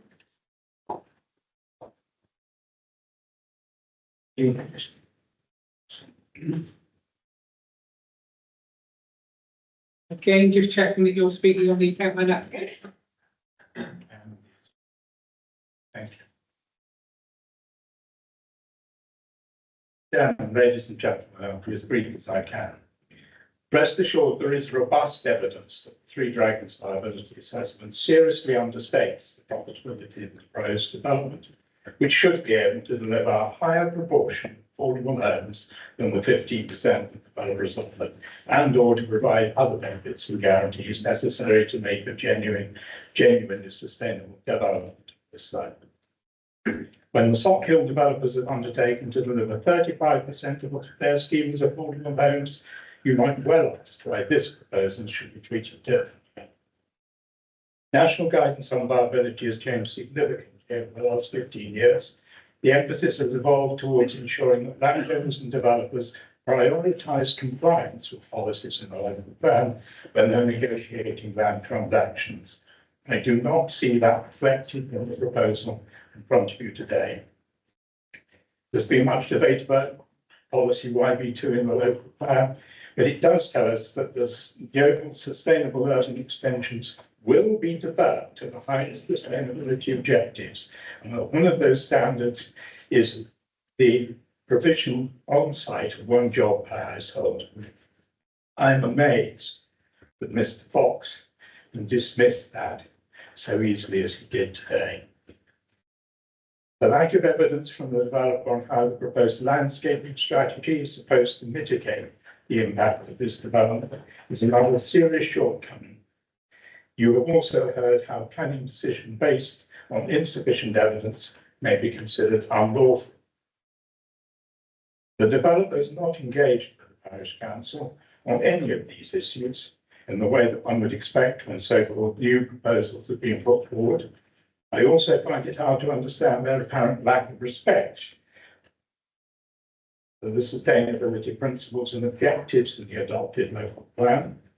The PPG on viability makes it very clear that development proposals should fully comply with policies in the local plan wherever possible, and that the price paid for land would never be an excuse for failing to achieve that end. The Parish Council and its advisors recognise the implications of the recent appeal decision at Sock Hill, but the presumption in the National Planning Policy Framework is in favour of sustainable development, not just any development. The local plan remains the starting point for deciding whether a planning application could be approved or not. Parish Council respectively urges you to reject the proposal that is before you today on the grounds that it is not the sustainable development proposal. I would expect such a decision to lead to a revised proposal after due engagement with local people and supported by all the appropriate and necessary evidence, which is at this stage. If I can please call the ward member next. Henry Hopkins. Councillor Hopkins, whilst you're making your way to the microphone there, if I can ask you to confirm before you start speaking that you're speaking today as the ward member and not taking part in the committee. And also confirm that you're talking about the outline application.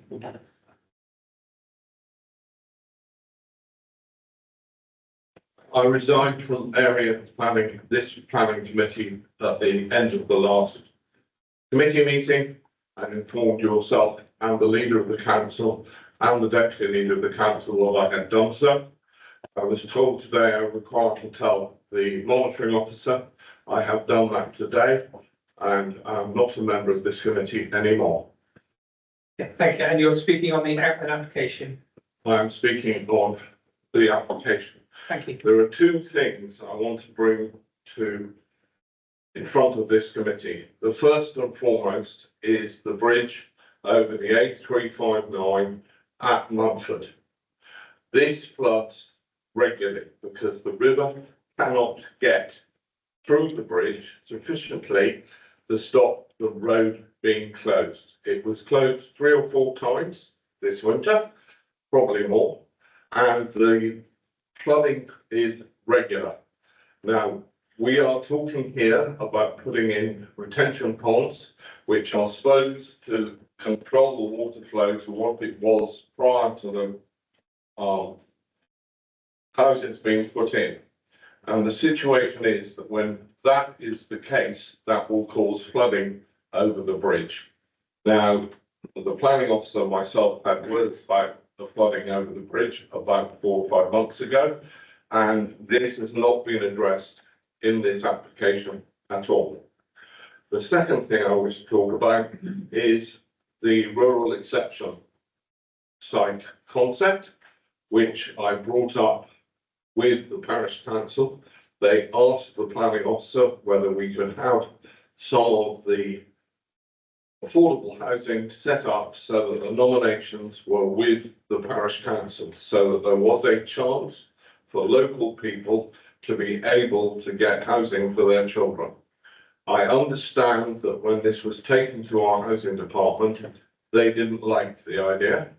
And I would point out that there is rural exceptional housing in North Cadbury, South Cadbury and Sparkford that I put in place, which still has the nominations from the parish council. This is not uncommon. I would ask you to add this, if you could, to the 106. Thank you. Thank you, Councillor Hopkins. I move on to Judith Gannon, who is from the Abbey Manor Group. Yes. Thank you. Right, again, you're speaking on the outline application. I am. Thank you. Thank you. Thank you, Chairman. Good afternoon, councillors, ladies and gentlemen. My name is Judith Gannon. I'm the Managing Director of Abbey Manor Group. We are the applicant in respect of both of the planning applications in the forthcoming of you today.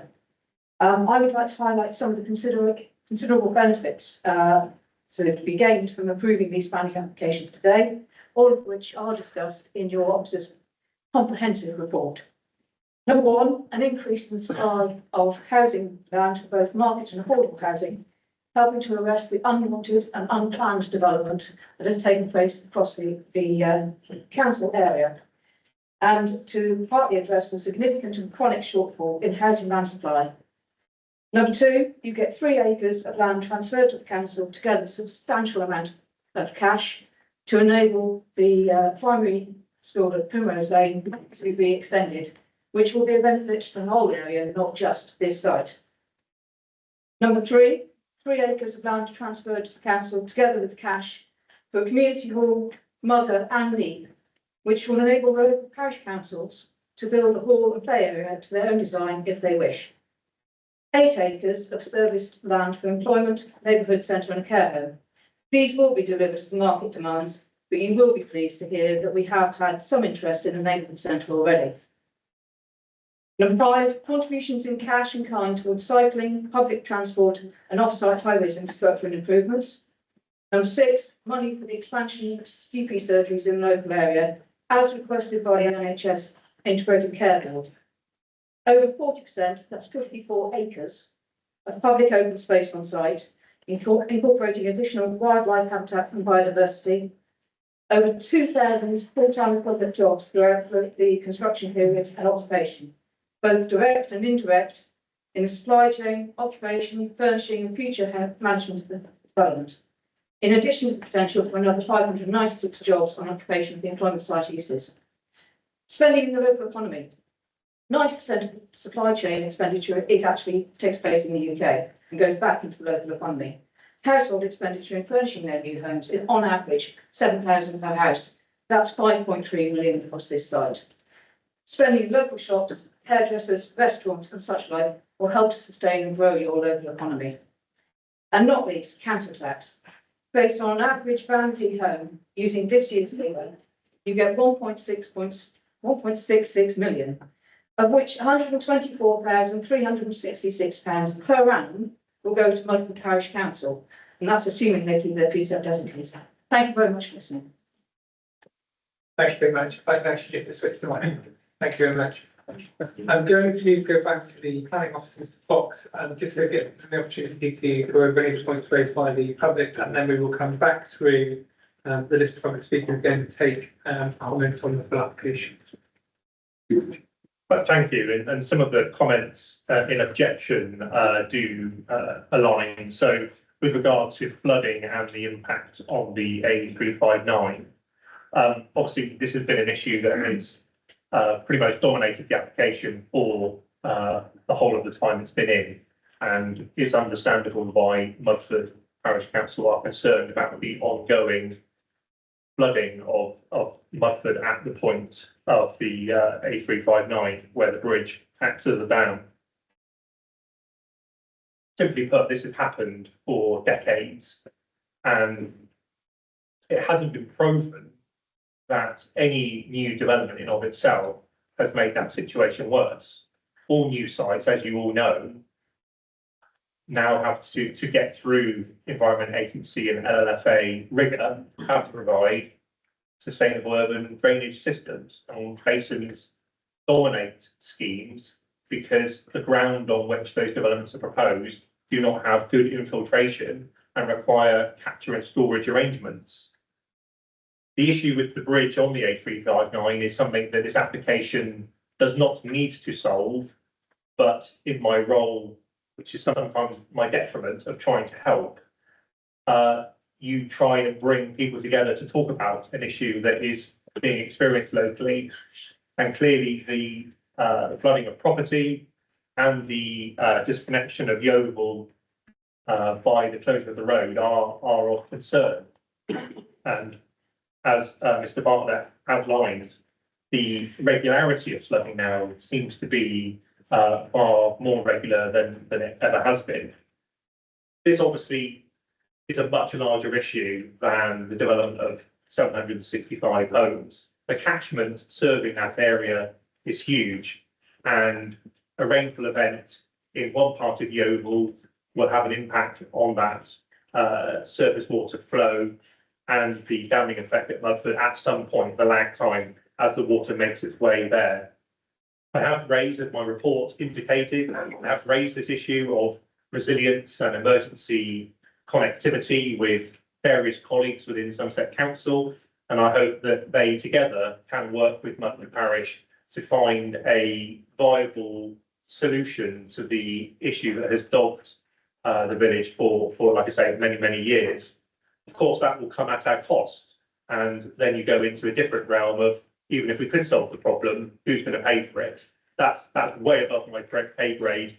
And like I say, this application does not make that situation worse and does not need to solve that issue. With regard to Mr. Burrows' concern that I've dismissed the local plan requirement for one job per household, I would point him to page 70 of my report, which sets out how that criteria has been assessed. I would point out that this development will persist for 10 years or more, and that in itself creates long-term, well-paid jobs. With regard to Councillor Hobhouse's amplification of Mudford Parish Council's request for nomination rights. So this was an email that was received about a month or so ago, simply stating Mudford Parish Council seeks the right to nominate tenants to 5 units of affordable housing. So that was discussed with the council's housing enablers, and this is detailed on page 24 of my report in response to the comments from Mudford Parish Council. So it's in the consultation table. So simply, I can just restate what it says. The council's recognised system for allocating affordable homes to those in need is Home Finder. To have a few homes owned by a registered provider, but with nomination rights delegated to a parish council is likely to be logistically problematic, not least with GDPR, as the applicant's financial records would need to be assessed by the parish council. As such, members will be strongly advised not to grant this request. However, in the spirit of trying to address what must be the fundamental aim of the PC, i.e. to enable local people to benefit from the affordable homes to be provided in the parish, and as my report indicates, there have been 0 affordable housing delivered in Mudford Parish in the last decade, so no wonder there's a need. Then the imposition of a local lettings policy is possible. This would give greater consideration for those with a connection to Mudford Parish, and the exact wording of the policy could be drafted with Mudford Parish Council. To be clear, this would not give Mudford any role in the Section 106 or the nominations. They could encourage locals in need to register on Home Finder and publicise the policy. As such, this response was put back to the Parish Council and no response was received to that. As such, I proceeded to instigate a local lettings policy, and that has been included in the Section 106 Heads of Terms in Appendix 1. That's the best we can do. The only alternative is for Mudford to physically purchase homes on the site, and then they can accommodate them with who they wish.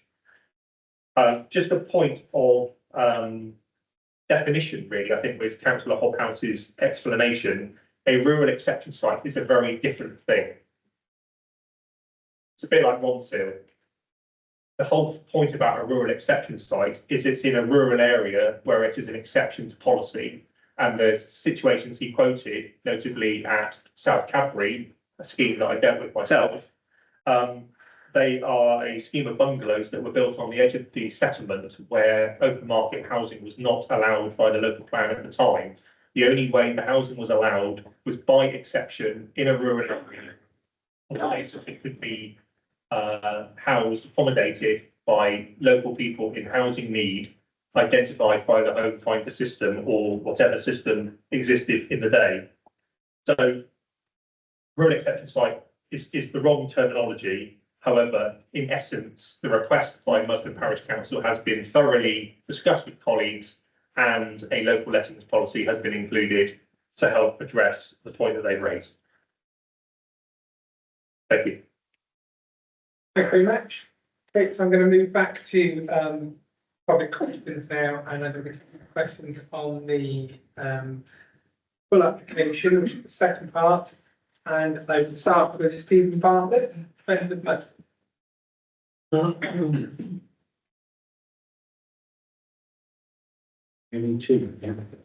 Chairman, ladies and gentlemen, the proposed pond plan show various issues. An emergency overflow, the overflow weir on the plan. This is clearly proposed to manage exceedance events and routes of exceedance flows away from the development. But these are directly towards the existing properties. It is therefore considered that the impacts of the flood risk to the properties from the exceedance events should be properly considered in the ES and supporting documents. One of the ponds is directly over the high pressure gas main. No mention is made of the long-term effects of water being held over it or how it's going to be dug into the hillside. For ponds 1 and 2, the survey provided is incomplete on the proposed foul and surface water drainage strategy drawings. For pond 3, the discharge point is not well defined on the strategy and general arrangement drawings, so it is difficult to see what is proposed and therefore whether it is deliverable. The route for surface water discharge from ponds 1 and 2 along the existing watercourse has not been proven and may exacerbate existing surface water flooding issues in Up Mudford. The extent of the floodplain and the implications for surface water discharge has not been assessed, and any impacts at the Mudford Bridge bottleneck have not been properly considered. The A303 has shown what can happen when the spring line is tapped. We are aware of springs and boreholes on this slope. At West Campbell and Podymore, the ponds were full 24/7, requiring pumps by the Highways Agency to keep the level down. An extra deep pond has been hastily dug, but it still doesn't solve the problem of tapping that spring line. Simon Fox approached the PC for managing the green spaces and the management of the pond. The cost for staffing this and the plan is still not agreed, either between the parish council or the landowner for the long-term management of these key ponds. Thank you. Thank you. Move on to John Bishop. Following my apologies, I'll skip one. Robert Bowning.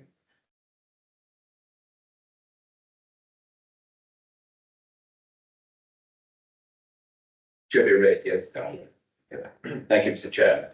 My points are not in the form of an objection, more in concerns and observations.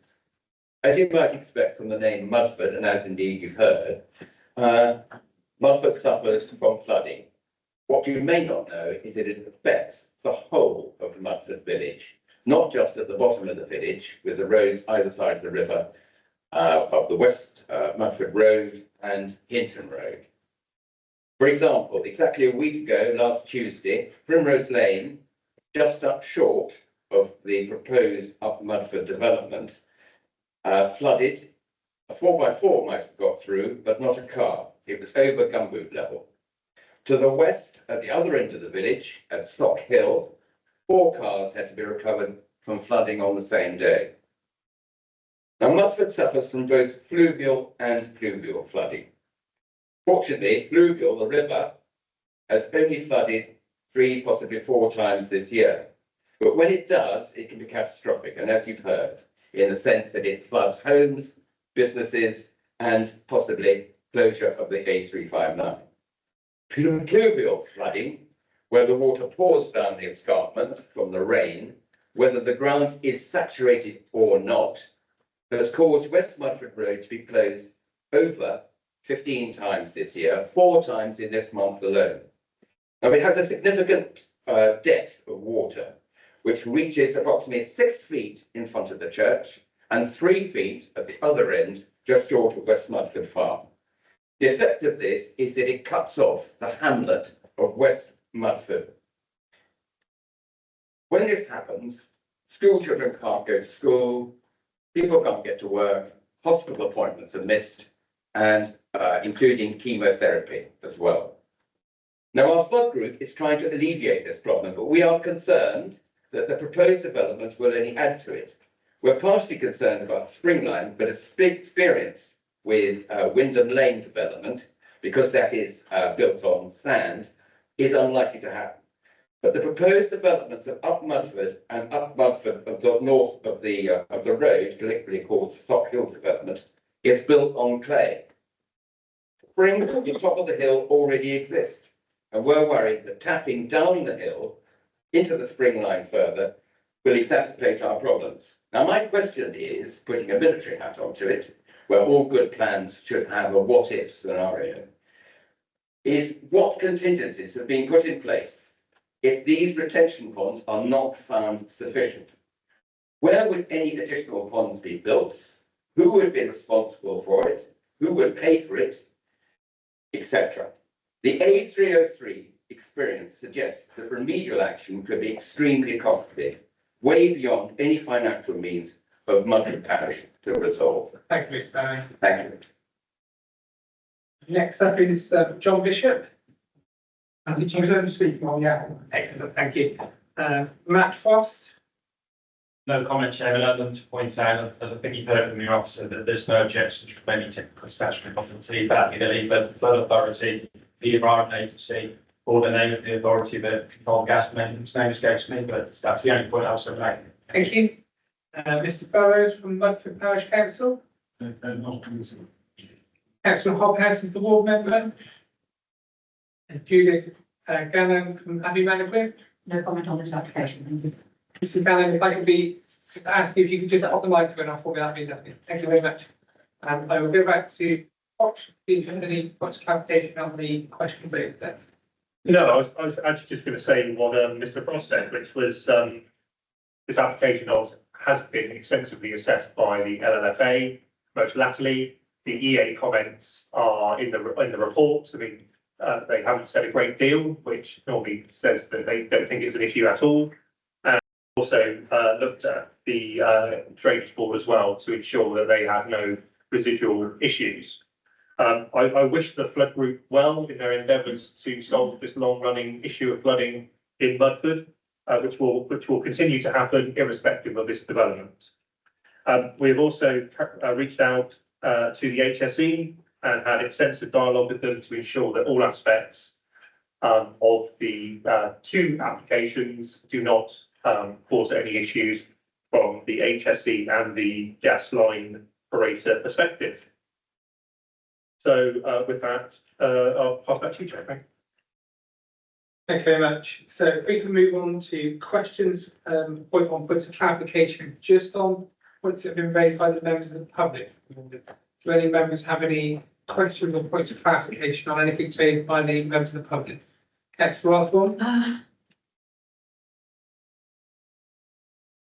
I haven't got anything on the matters raised by a member of the public, except maybe on affordable housing. I don't know whether I'm allowed to ask that. It's not something that the public have raised, and if I hasn't, you can hold on to it. Okay, I'll hold on then, thank you.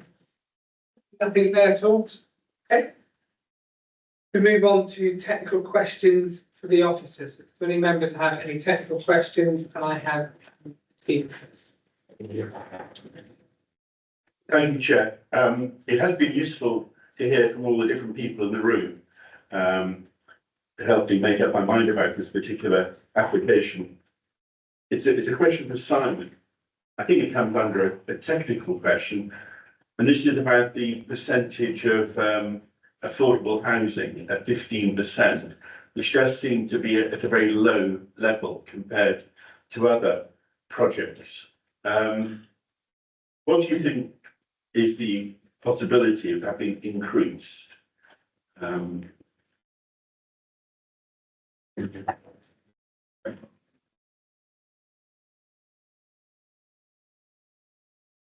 thank you for the question. So 15% equates to 115 units. Now, there is always a dilemma when there's a viability situation raised. Effectively creates a pot of money. So effectively, 15%, or there's a pot of money for affordable housing that we can spend. Now we can divvy that up in multiple different ways. You will see in the section of 6 heads of terms table that we've gone for 70% affordable rent and 30% shared ownership. Now, I could have presented to you a higher number of units and a higher percentage of affordable housing, because that would have looked better for me, wouldn't it? But that would have meant that we would have provided less of the thing that we need most, which is rented properties. So I could have presented 100% shared ownership and had a much rosier percentage, and then you probably would have thought that's okay. We've gone for 15% because it provides the balance of rent to shared ownership that we require, given that rent is where our need is. In fact, social rent is our greatest need, and we have made a small tweak to allow affordable rent because that does allow slightly better sales rates from the rest of the providers to the developer. But effectively, there's a pot of money, 7.1 million. We could have divvied that up in different ways and presented a higher figure, a higher percentage to you, but not actually been meeting the need that this council needs to meet. Thank you for that. And as a planning officer, I'd much rather you gave a straight answer. Leave it to us politicians to put a gloss and a spin on things. Can we just stick to questions for a minute, please? And the other thing was, I'm pleased that you're going to make some allowance maybe for local people. Going back to what Henry was putting forward, I think that's important. The principle that if this development is given the green light, the local people need to see some benefit for the local people, I think, for goodwill. Thank you. That benefit to local people extends to people who actually physically join the site, but actually reside in Yeovil Down parish as well. Yeah. Mudford isn't they're not the only residents. In fact, a lot of them are quite distant from the site. Yeah. There are people that reside in Yeovil Down parish who will immediately abut this site and will be most impacted by it if you measure that score, but also with it, hopefully, bring some of the benefits in terms of better pedestrian and cycle connectivity, the facilities, walkability to shops and other things, that at least helps address some of the, or mitigate some of the impacts they may otherwise perceive. Thank you. Next one. Yeah, thank you. Again, it's drilling into the affordable rent because we haven't seen that for quite some time. We've usually looked at social rent, and there is a difference between affordable rent and social rent. I welcome seeing the 30% shared ownership. That's a good opportunity. But in terms of the number of units, one of the things I picked up from the Two Dragons report was that they were looking at an 18-year build-out, a rate of 40 houses a year, which was considered low for this type of site, and therefore that would have an impact on viability.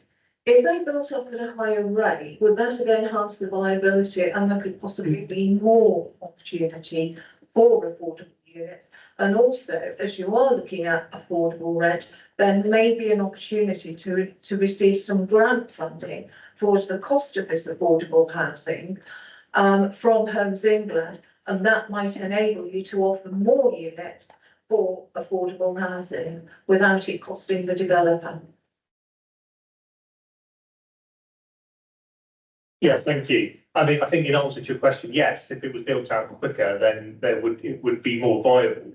But you showed me a site in Yeovil that's building out at more than 40 per annum. I mean, we have limited sites, and those that are not probably building out to that rate or greater. So the thing with viability is you can put a host of different figures and predict all sorts of things and end up with this site could pay us money. If you put in the right figures, the issue is that I've placed our trust in Three Dragons to advise us on all matters viability, and this is the outcome that we've come to.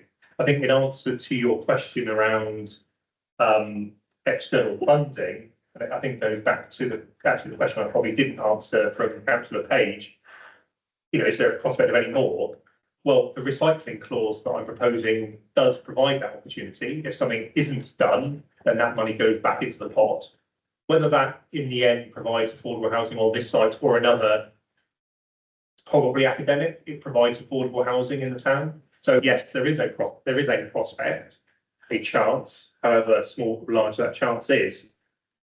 And then to Councillor Osborne's point, we have seen in other parts of the Unitary Council on sites that I'm working on, Homes England money coming in to provide what we've called additionality units, which is over and above Section 106. So this is effectively government money buying more affordable housing.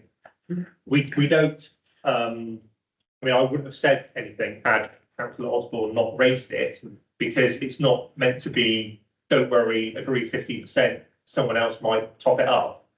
I'm not here to sort of try and pull the wool over your eyes and give you that false sense. And with the new government and their approach to growth and funding, who knows what the programmes look like going forward as to whether that opportunity will persist. It's as likely as anything else, I guess. It may do, it may not do. But what is for sure is that as a strategic site in the Unitary Council, it will rank alongside other sites where we've had to take a hit on affordable housing. And therefore, if the opportunity exists to knock on the door of Homes England, and of course discussions go on weekly with Homes England on a host of different matters, this site will be flagged up to say, please bring us money here if you have it. Thank you. I'm just going to dormant. I was just going to say, in terms of the investment from Homes England, it is additionality above and beyond the 106. So effectively, for them to put fund into it, we have to have a signed up, sealed and finished planning permission. So the planning permission gets granted in a deficient position. And then it's those sites that are put forward for additionality through Homes England grant. They don't get grant during the application process because that would be seen as popping up the developer rather than providing the additional requirements.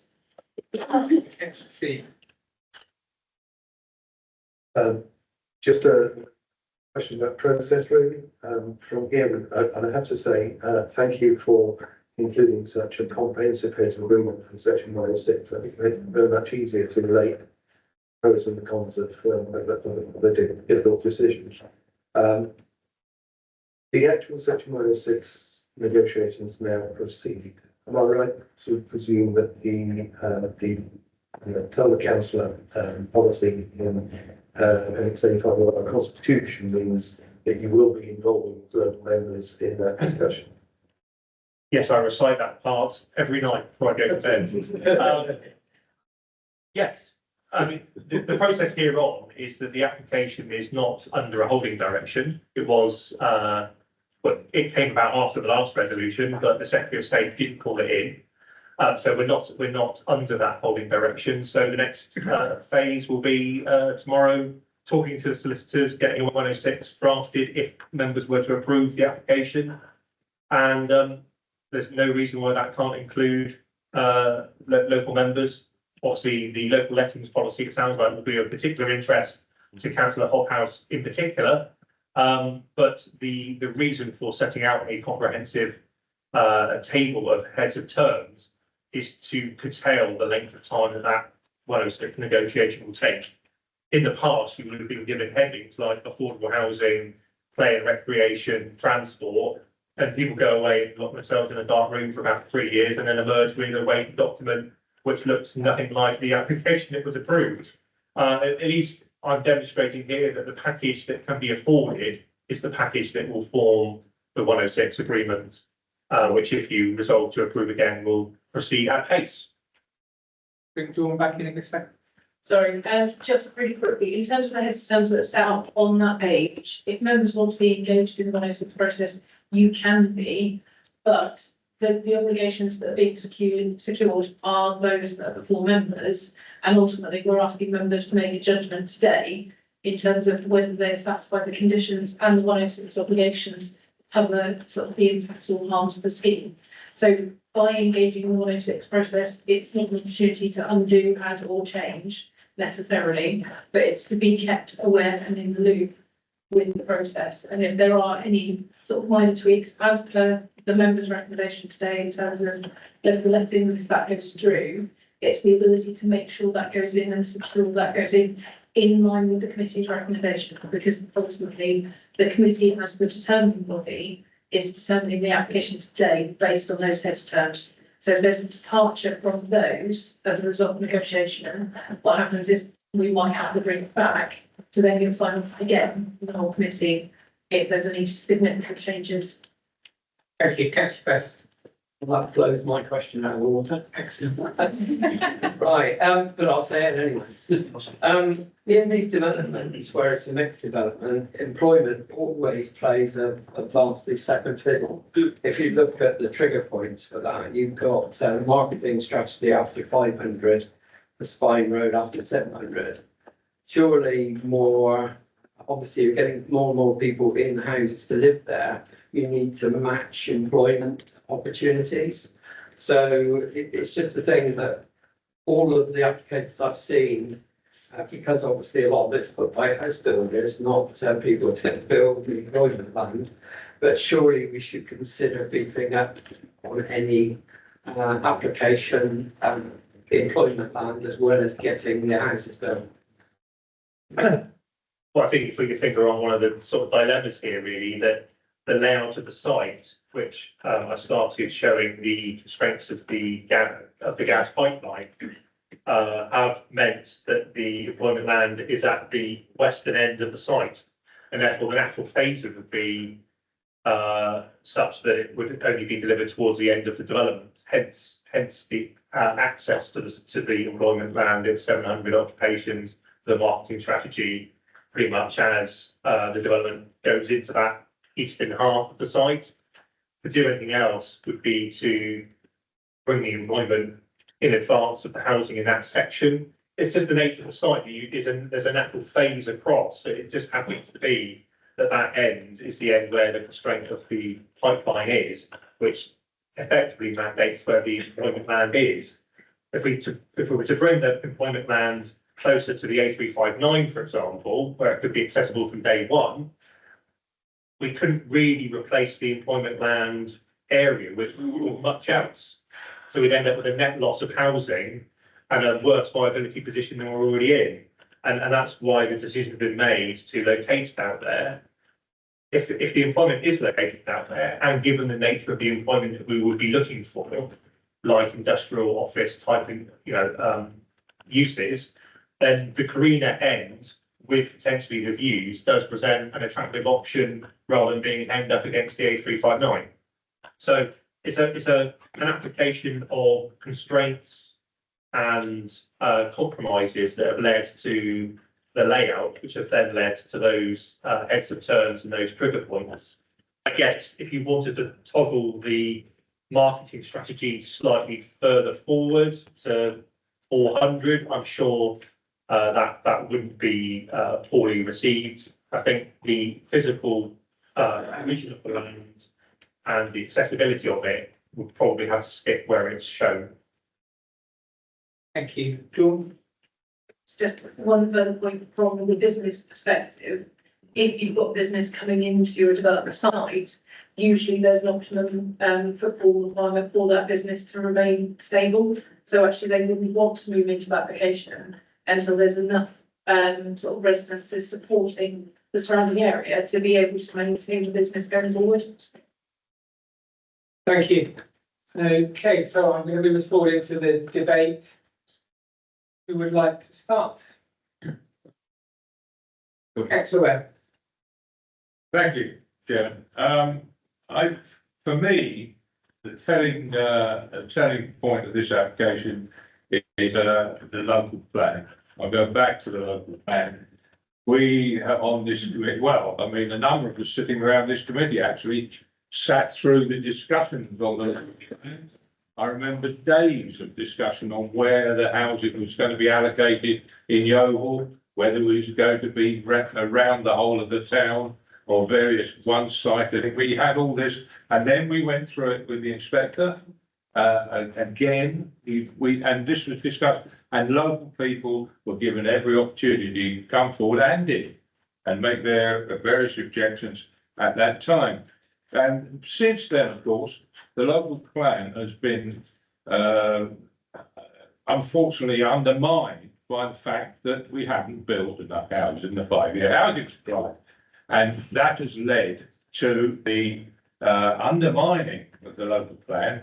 And if this application had come forward earlier, and others within the local plan, which were allocated for housing, we wouldn't have been in the situation of having been told on every meeting we have, no, if you do that, if we don't allow this, it'll go to the inspector and costs will go against you and the council, etc., and these sites have been pushed through.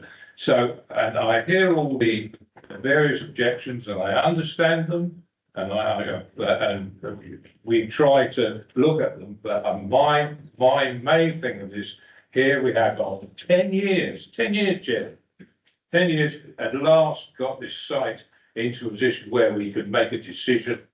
I will be deciding to approve it today. Thank you. Thank you, Councillor Webb. Councillor C. Thank you, Chairman. I find myself in agreement with Councillor where it's important to remember that working to the plan, this is 750 houses that won't be buried somewhere in this dark in Somerset that shouldn't have been there. And this is 700 houses where they're supposed to be. I have to say, I've found, although it's been a bit of a marathon, I think the quality of the work that's been done, I applaud the team because, you've clearly talked to people and tried to address issues, an example being the, how completing, policies and try to find a way of doing that.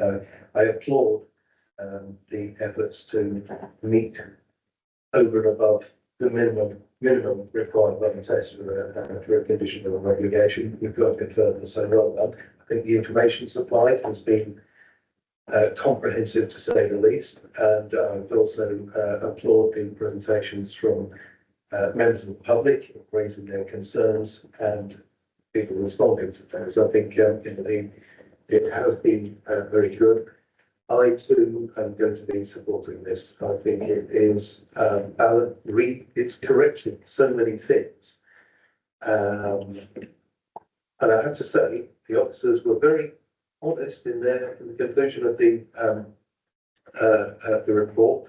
The reason given for making the decision that they're recommending recognises that it's against, fails to completely meet certain specific wording in policy, and that's it. There are concerns. I'm also weighing in very significantly the fact that if we don't decide it now, this will take about 5 minutes with respect to judging on what happened in the south to the north of here, where there wasn't this careful work over a long period to get the thing correct. So I'm going to be supporting this. I think it does more good than harm by the country. Thank you. Councillor Patrick. Thank you very much. Thank you very much, Chair. I'll keep it very, very brief. Into place. I'm really impressed by the quality of this report. I have to back up what Councillor Seaver says. I haven't read a report this good, sorry, planting for a long time, just because of its complexity. Every other report's going to. But it's a complex site, and every single issue that I have had following the planning, following the site visit, has been addressed in great detail. So I think hats off to the planning team. For that reason, I can't see a reason to oppose this, and I will be supporting that vote. Yeah, not to go over it's the plan. Like I say, well done, Simon, for the presentation. I was worried the street lights would be coming on. But, no, it was well presented. It answered a lot of the questions. There were a lot of issues put forward. I think a lot of them, as far as we can do, is mitigate as best as possible. I should be supporting. Thank you. Does anyone else wish to speak? Councillor Osborne. Thank you, Chairman. I'm one of the people that remember this one coming to yes. About sunset regulation, get it right a minute. It wasn't a unanimous decision at the time, but it was granted approval. And I actually thought it had gone through. So I must admit, I was one of those that was slightly surprised to see it come back. And obviously it got caught up with a lot of this. I think in the meantime, there's been a lot of work done on this.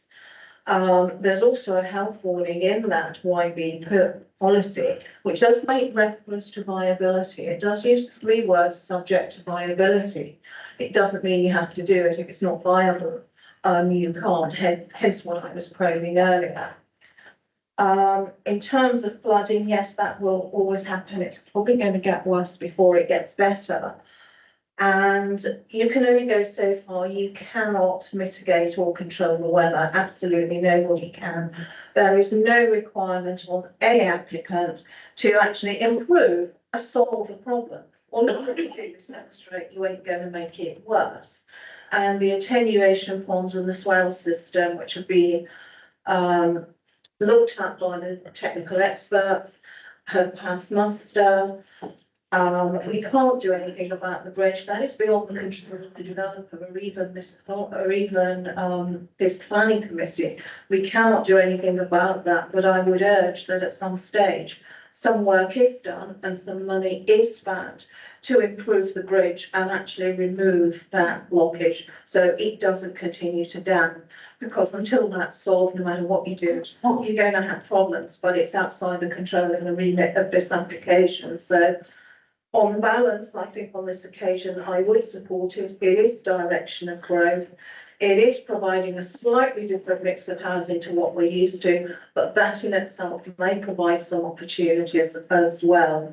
The build out will be slow, so I'm slightly concerned that actually you will have about 500 or 600 occupied houses there with not necessarily the facilities to go with it. So hopefully the £500,000 we've allocated from SIL is going to address that problem and that we are repaid and there's a little bit of interest with it as well. So yes, I'm going to support it on this occasion. I think it's the right thing to do.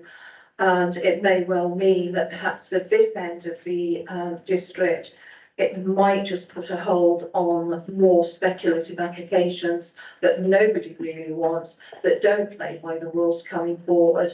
And that's another point to bear in mind, that people that do try and play the rules do see the benefits of that.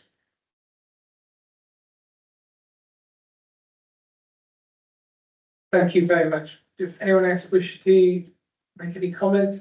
Before we move to a recommendation on this one, I'd just like to thank Mr. Fox for the report submitted and for the update and advice that's been offered throughout the application and during the days running up to today and today. It's greatly appreciated and it helps members to make a well-informed decision. So I thank you for that. If there are no further comments, debate or questions that need to be asked, if members are happy, then can I ask for a proposal on the outline application?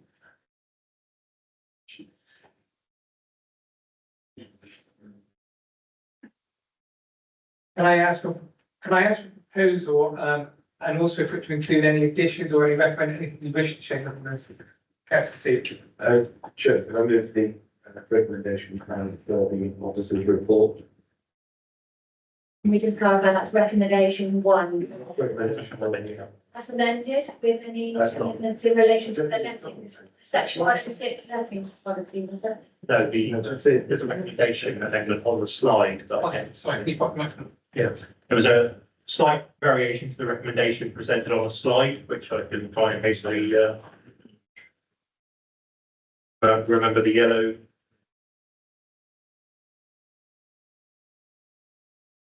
Just to clarify for members, this was the additional, whether the bits were highlighted on the slide in yellow, with a bit of inverted commas as well, from memory.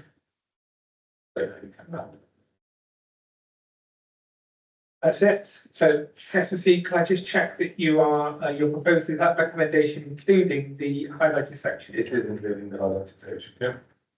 Okay, thank you. That has been proposed. Can I ask the seconder in the room, Mr. Curley? As that has been proposed and seconded on the outline application, can I ask for a show of hands for all those in favour of that proposal? That is unanimous.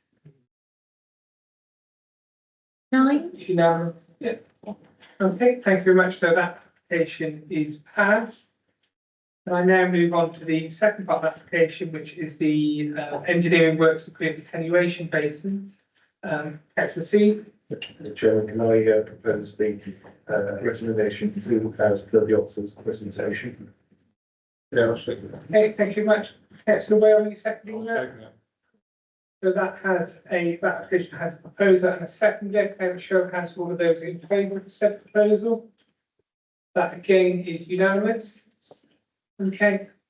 Now, I thank you very much, everyone, for participating in that, for that speaking. Can I now make my next comment with real heed? Can I suggest that I know you're all going to ask for a break, but can I say that we need to be back within 5 minutes? Yes. I will start the next application at 4:32. If you're not in the room, you will not be able to take time. Thank you.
But yes, so just celebrating markets. I hope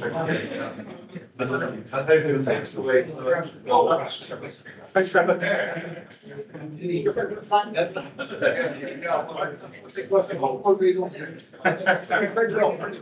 That works.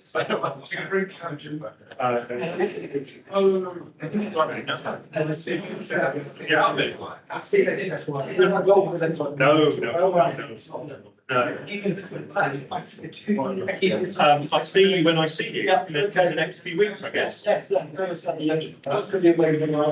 Yeah. After that, we'll be back. Yeah. We've got viability meetings coming up, haven't we? Yeah. We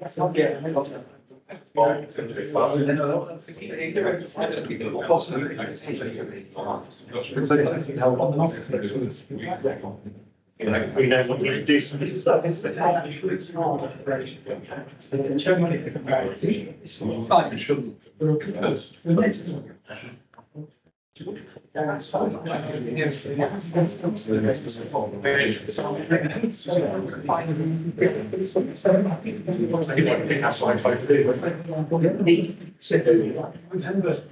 If you can start first. Yes.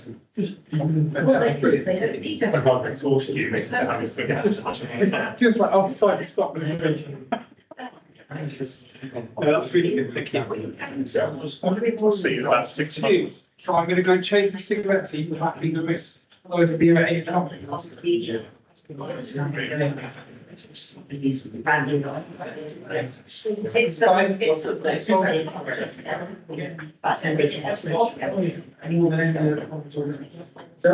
Bottom line of it.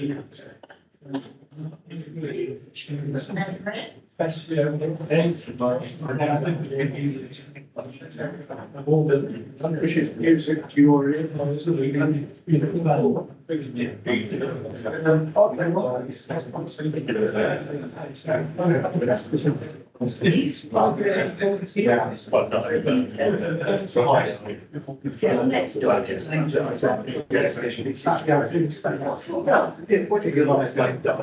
word. Last word. Yeah. Smart.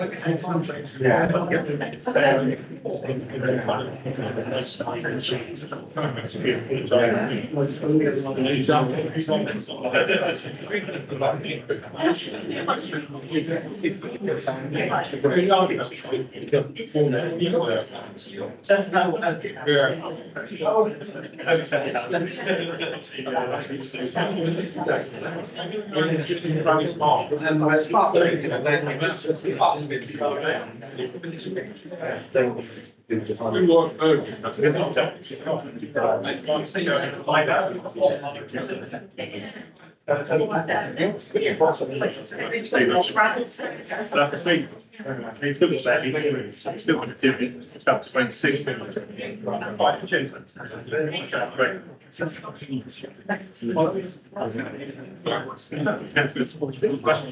We done for the day. Take care. Thank you. Okay, cheers. Thank you. Thank you.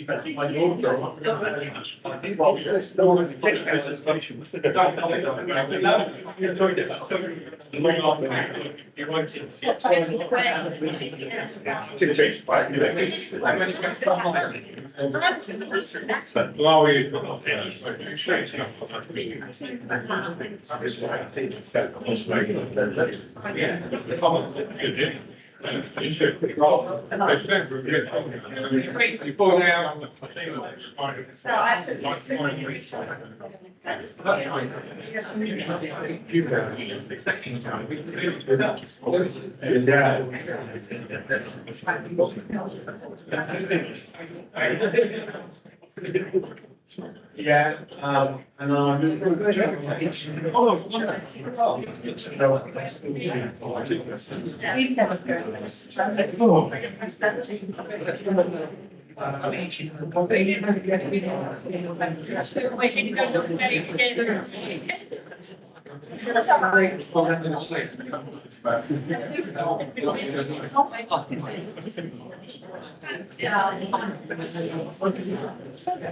No, is anyone here? By the couch, we still here, or we doing? You go on the road.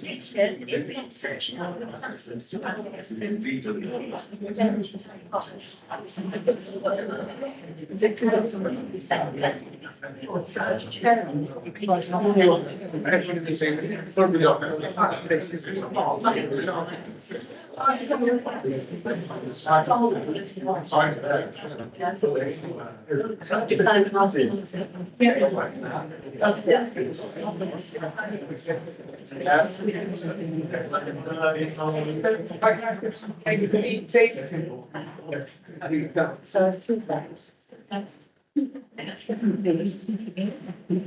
Feel like the world is against me today, but everyone in the room and have the IT place there.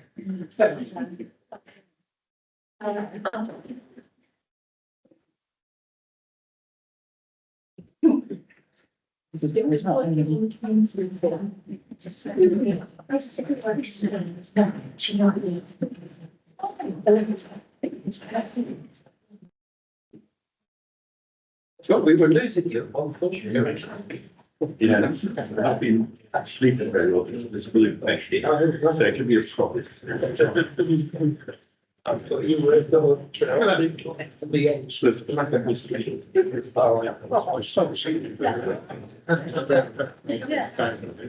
That you remember. It's fine.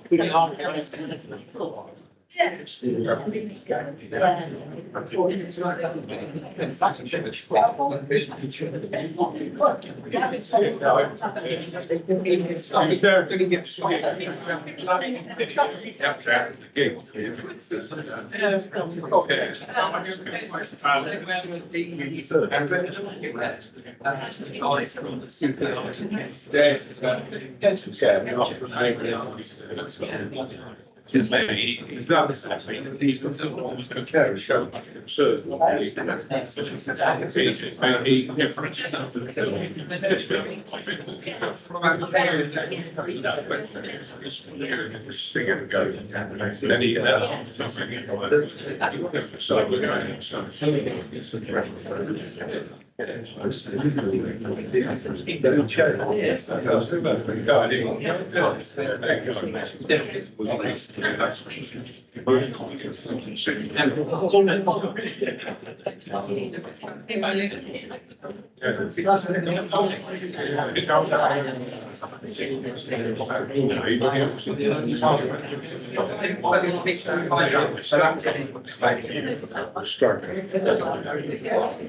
Start.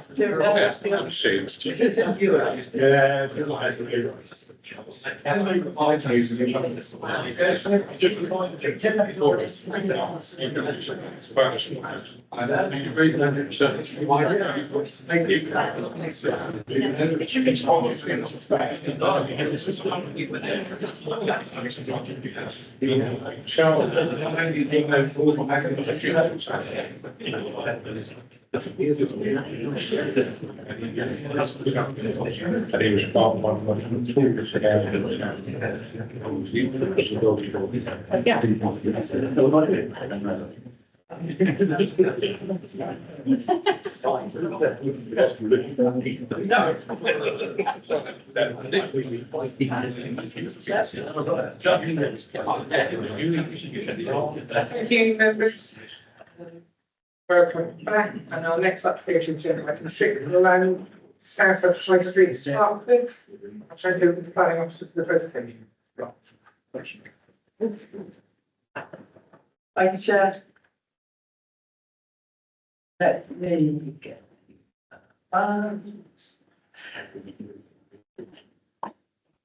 The application is land south of High Street, Sparkford. The application is submitted in outline with all matters reserved except for access for the creation of units for use classes B2 and B8 commercial units. The access, as you can see here, to the access onto the High Street. The access is existing and proposed to be upgraded. If I go to the indicative site plan, does that show? I get to speak there. Oh, yes.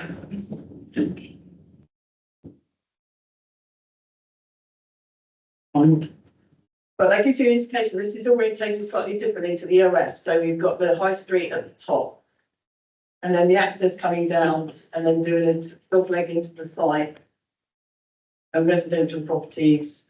So it's now facing east. So east is at the top and north is at the side. So this is an indicative layout because obviously they're just applying for the principal development plus the access. So the actual layout itself is indicative, but it suggests the site could accommodate approximately 34 units, each with a floor area of approximately 134 square metres. And there's also a turning circle, as you can see on the plan, for large vehicles. So that could be adequately provided within the centre of development. But bear in mind, we're not approving this particular layout because it is in outline. Just if I go back to the site is a parcel of agricultural land. To the east is the main High Street, and it's bounded to the north by existing commercial development here. To the east by the railway line. To the west by houses, some houses, existing residential properties, and to the south by an existing orchard. Which you can't quite see on this one, but if I go to the see there's an existing orchard that's been quite recently or planted in the last few years. The site has existing well-established hedgerows and 2 TPO trees fronting the site. If I do some of the photos, the frontage, you see the hedges are quite well established and these are the TPO trees. Back to the layout for the discussion. With regards to the principal development, the NPPF supports the provision of a prosperous rural economy and supports economic growth in rural areas. Significant weight should be placed on the need to support economic growth. The local plan policy SS2 allows for development in rural settlements, which provides employment opportunities appropriate to the scale of the settlement. And Sparkford has become a hub for specialty automotive related industries, with Vantage Park is now fully developed for employment. And there is a demand for further small units to meet a similar need. And this is one of the key drivers of the proposal. It is acknowledged that the cumulative scale of the new employment opportunities in Sparkford is greater than anticipated within the local plan. However, employment is very much in a very much demand driven, and there's been an undersupply elsewhere in the area, including in adjoining parishes. So whilst the design, scale, layout and landscaping are reserved matters not applied for here, so we are not determining them at this time, the site is flat and has extensive hedgerow boundaries and some large trees, and as such there will be limited views of the site from the road and nearby residential properties. And if you look on this, it doesn't show it very well, but we have got some screening proposed, so when that comes in, if the application is approved to preserve matters, there is quite substantial screening to the residential properties to the west. The proposal will read as an appropriate visual extension to the existing village. Views to the wider countryside will be somewhat truncated by the existing railway line and to the south by the existing orchard. There are no ecological issues that cannot be mitigated by recommended conditions, and phosphates have been screened out since the application is for commercial use. The submitted transport assessment has been assessed by the highway officer, who has concluded that it is acceptable, and the proposal would not be detrimental to the local highway network, subject to the addition of recommended conditions. And a travel plan is also recommended via Section 106 obligation. The flood risk assessment and sustainable urban drainage strategy has been accepted by the local lead flood authority. Whilst the broad principle of soakaways will not be possible, surface water from the site will be attenuated, and this will be controlled by recommended conditions submitted in full at the reserved matters stage. It is acknowledged that concerns have been raised by local residents and the parish council regarding foul water disposal. However, Wessex Water have raised no objection to the proposals, subject to a recommended condition. And Wessex Water have stated they will review the additional flows if plan permission is granted, but essentially this is a private agreement with the developer who funds improvements to the sewer capacity to accommodate growth. So since neither the LLFA or Wessex Water object to the scheme, the issue is considered by officers to be appropriately mitigated, and conditions are proposed to that effect.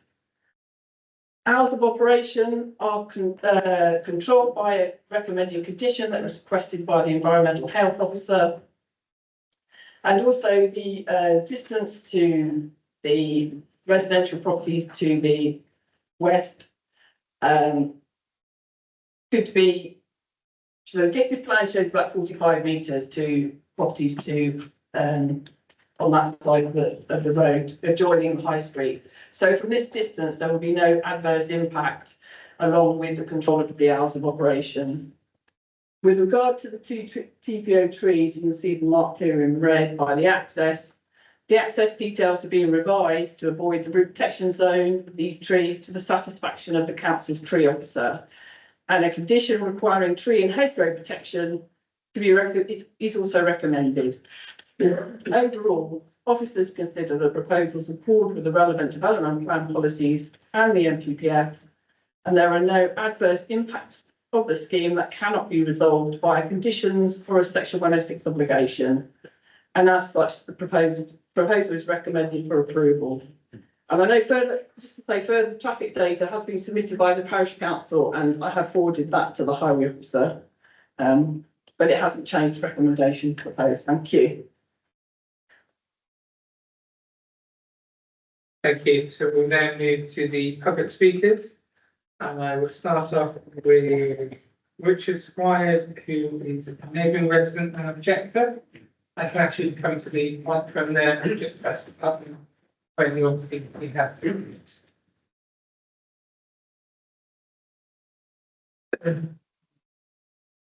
Chairman, ladies and gentlemen, I'm speaking on behalf of the parish council and the 98 objectors to this planning application. The area of proposed planning is an ancient water meadow of historical interest and one of the last green spaces in the village, and a haven for wildlife. There are many issues with flooding in the area, and this field floods to the east and west whenever there's heavy rain. If the field is covered with concrete and tarmac, the village feels that it would create flooding issue elsewhere. The prediction of an increase in traffic on the highway, on the high street of the A359 by 39% has become reality now that the Pollywall bypass, the A303, is nearly completed. The poor design of the existing Sparkler roundabout means that if you wish to travel east onto the 303, you first have to travel to the west. Therefore, vehicles are using the high street, the A359, and joining the easterly A303 at Castle Carey filter, as this is shorter and quicker. We have all lived with this threat of this planning application for over 2 years now. The development says there will be 68 vehicle movements twice a day. Just for occupants of the proposed units, entering and leaving an already very busy road. In addition to that, there will be 12 noisy lorries coming and going from parking bays on the site day and night. And the whole village would have to live with the smells, noise, security light pollution, which would affect mental health and well-being. I've received many comments that it doesn't seem right that someone can come along and pick a productive green field in the centre of a small village and turn it into a commercial development, with no one in the village wanting it, especially if there is brownfield sites available for development elsewhere.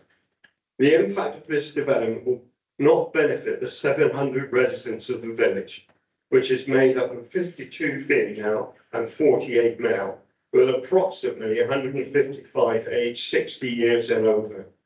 These figures are taken from the Office for National Statistics. Also, the Sparkford Community Plan 2022-23, undertaken by Somerset associations of local characters, found that villagers value the countryside, green spaces, and commented that it would like it to be kept as a village and not grow anymore. The 98 objectives of this development, which is approximately 20% of the adult population of the village, demonstrates that the village is strongly opposed to this development. Thank you. Right, let's call Martin Halsey, who's also a local resident. Yes. Already on? You're already not. Shall I get my time? Because this application states, so I'll introduce myself. Martin Halsey. I'm a resident of Sparkford for the last 17 years, and before that, I had a business in the Cadbury area. As this application states, Sparkford is a designated rural settlement under the adopted local plan.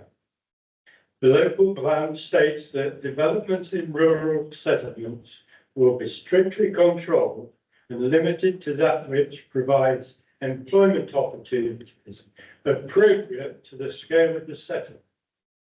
This proposed industrial development cannot be deemed to be commensurate in scale and character to Sparkford,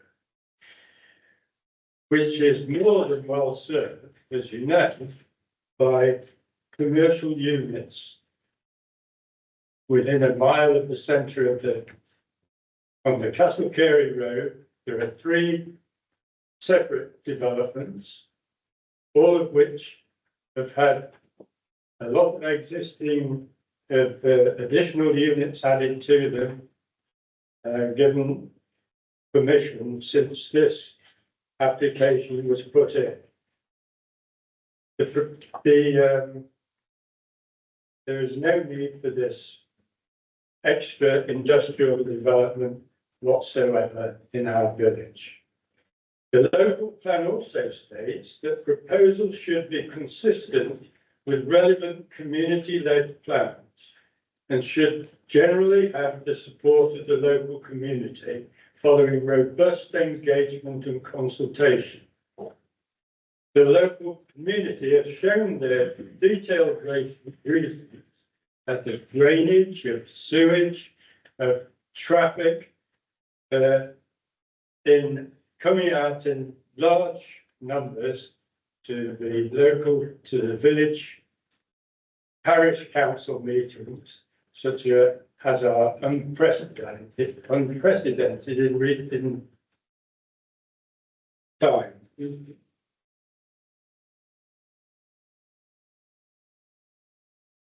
90+ comments, all support the refusal of this application, and we respectfully urge the committee to listen to the people of Sparkford and the local plan that was developed. Thank you. Thank you. I next call David Hazel, who is representing the parish council.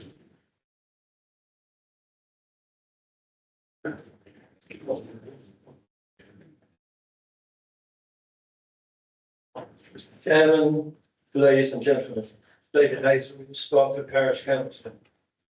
The new proposal, the proposal for the new development, the entrance to which is squeezed between a very large oak tree with a TPO on it and an orchard also with a TPO.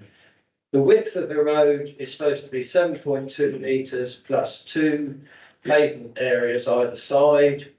Google Earth shows that there is 14 metres between the canopies of the oak tree and the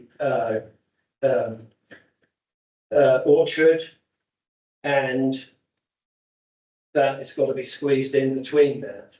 Now, also the root area for the oak tree extends into that road, the new proposed road. The diameter of the tree according to BS 5836, the root protection area will be under the new road. That is unacceptable. The entrance to the site is acute in the fact that vehicles coming from the village turning into the site with the large vehicles, there's 12 HGV parking areas. These are 44-ton vehicles they're proposing, maximum length. They will have to turn into the opposing traffic coming towards them to make the turn into the estate. This is a 60-mile-an-hour part of the road. It's outside the 30-mile-an-hour limit of the site of the village. This is a dangerous situation. The planning says they're looking for between 7 in the morning and 7 in the evening. Everybody knows that that will be disregarded as far as commercial vehicles are concerned. And there's no provision for any wildlife. There's no provision for any corridors for wildlife. In 16 metres from the proposed entrance to this site, there is a Goodwood Drive entrance where the Vantage Industrial Park is, with planning permission for a further 3 new extra units. There is Barton Court, Long Hazel Mead, and Goodwood Drive itself. 41 houses already exit this onto the A359. There is the 68 movements in that for that site only are for the workers only. There's no provision for movements for couriers, commercial vehicles, and delivery vehicles, let alone the 12 commercial vehicles that are supposed to be parked at that site. Thank you very much. Thank you.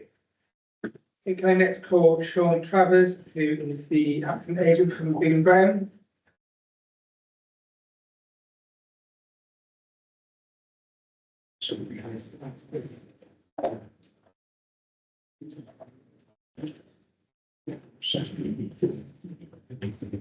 Chairman, hello.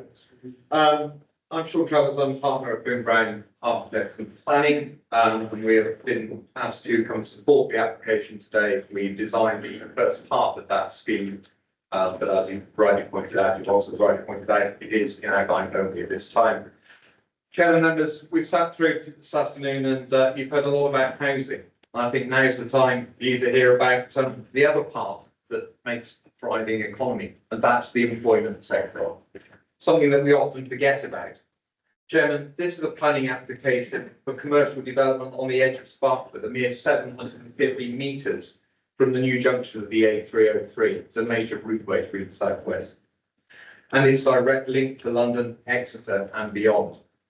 There is only one house along the road between the site entrance and the A303, and it seems unlikely that any additional traffic will need to pass through the main village.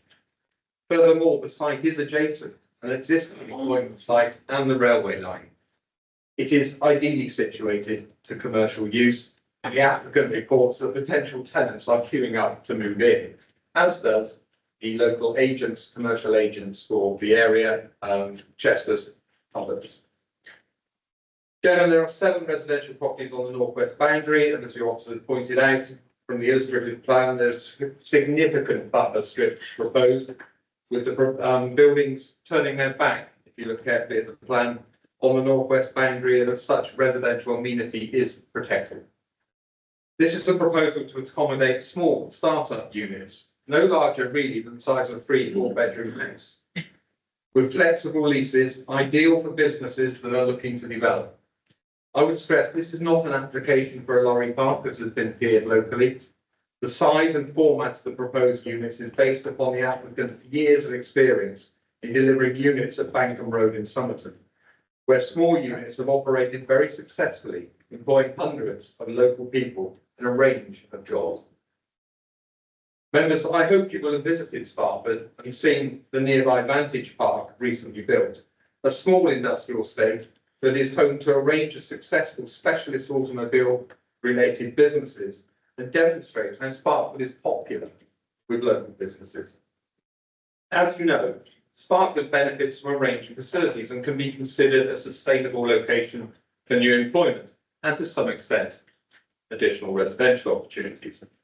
Members, I trust you will understand that Sparkford is a great location for new business. Turning to the site itself, you will note from your officer's report that all 14 professional statutory consultees have no objection to these proposals, including County and National Highways, Wessex Water, and the lead local flood authority. As you would expect, Somerset planning policy and economic development policy positively support this application. Thank you very much. Thank you. Sorry, John, I thought we had 3 minutes. You had 8 3 minutes.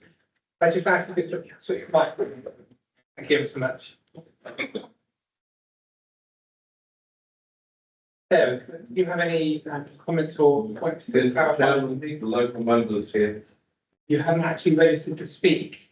No, I'm still the local member, Mr. Chairman. You haven't actually registered to speak. As there was a bit of discussion earlier as to whether you're a member of this committee or not, I will allow David in future. I ask you to register to speak, please. I'd like to have your 3 minutes. Thank you.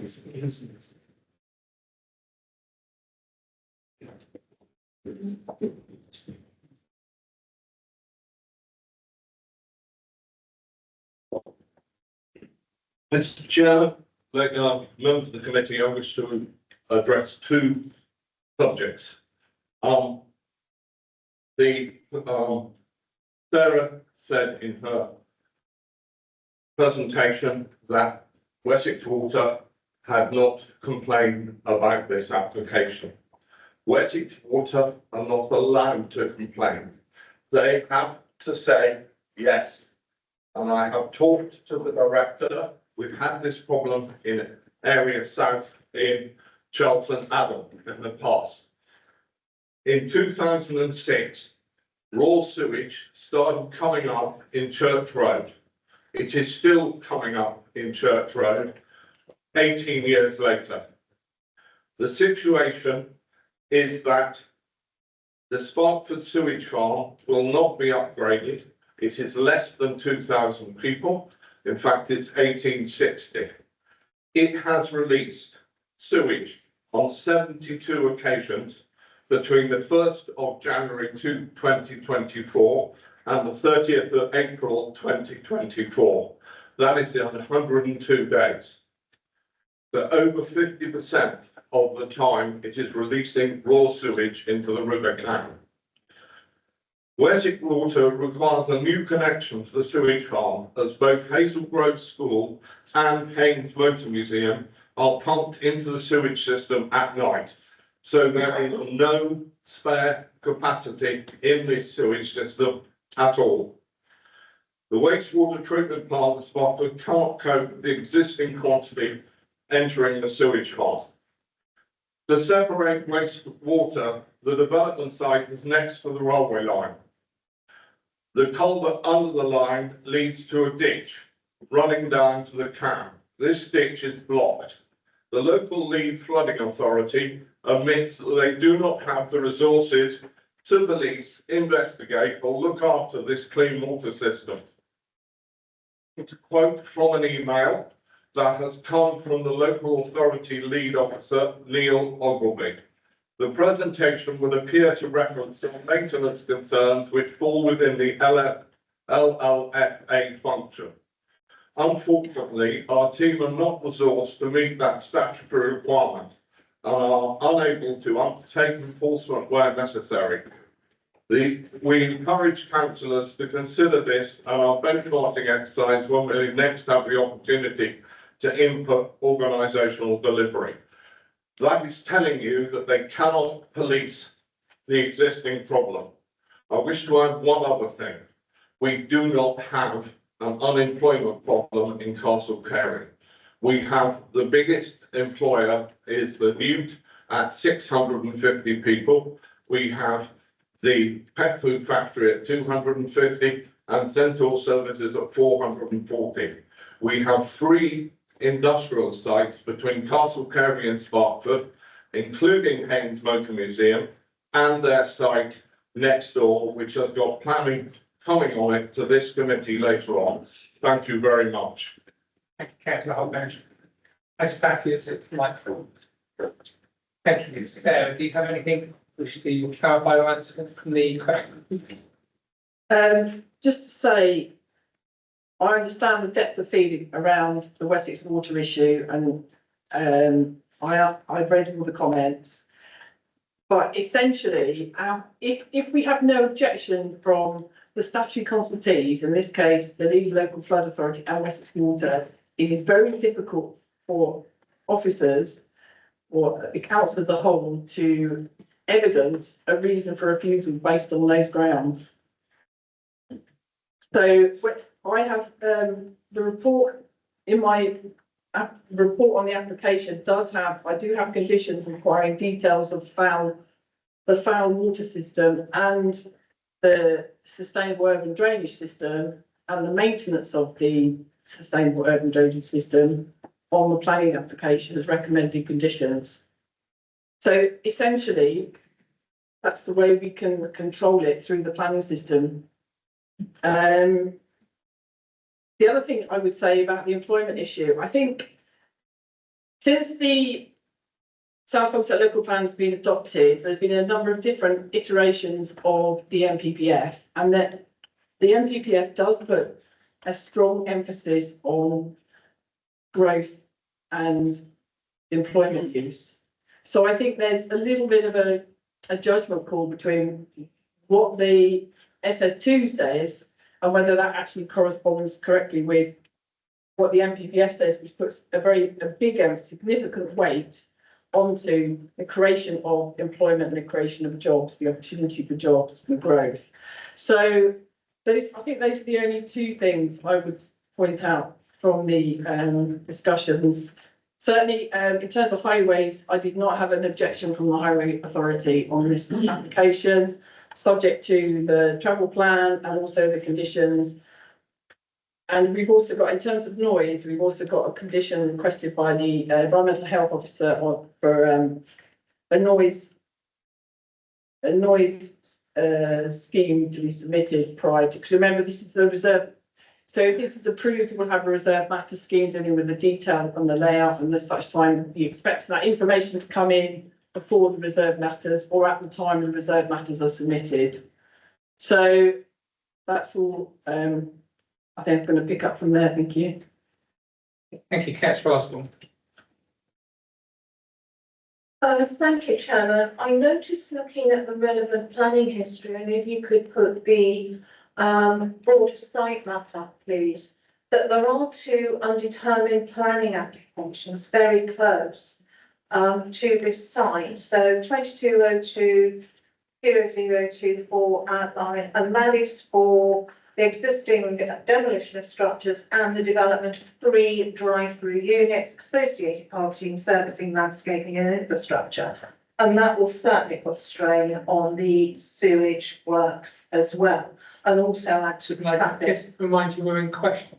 Sorry, and also there is another one. I was just bringing those to attention because the officer did bring those out in her presentation. And I think it is important perhaps that. Well, I'm happy to bring that in the debate later, but we can stick questions for Yeah, that. can you show in relation to plan where those applications are going to fall, please? So there's 2 applications that cover each other essentially. So the one for the drive-through units is here. Oh, you can't see it. Shall I stand in point? It is not working, so I'll The one for the drive-through. Right, hang on. Sorry. How long you speak? The one from the drive-through is along here. Yeah. Access down here. The one for the care home covers this whole area. Here. Yeah. Okay, thank you. I'm just going to say, the reason they're held up is ecology and phosphate issues. Thank you, councillor Steve. Thank you. I think this is tangential to the answer you've already given. But is it, am I right in understanding that having placed a condition on foul and surface water drainage, you're satisfied that that effectively transfers the responsibility for sorting the problem to the developer, and that until you have agreed that they have achieved the surface water drainage and satisfactory sewerage, they don't have a condition, they're still trying to get the condition discharged. Is that correct? Yes, that's correct. Because what we normally do, they submit the details prior to the reserve matters, at the same time reserve matters, and we would consult Wessex Water at that stage, and the LLFA at that stage, but essentially we would need their sign off for those conditions. So if I could follow up, so effectively, in the absence of a prior objection, what this does is it makes sure that those authorities are completely satisfied that the thing works and get a sign off before you then as primary authority sign off the condition on the application. The application doesn't become live until those conditions are discharged. Yes, that's correct. Thank you. Yeah. Sorry, just a slight point of clarification. The consent is granted in theory, so not this particular site, but if the consent is granted by planning permission, at that point it is consented, but the conditions are prior to commencement of development. So they have consent, we've consented, but they shouldn't start work on site until we've discharged those details. And the foul drainage details are to be discharged by Wessex as per the condition. And the comment that Wessex put out in 379/380 does say because there's no surface water flow proposed to go, they don't have any objection in principle, but they've got the details secured by condition.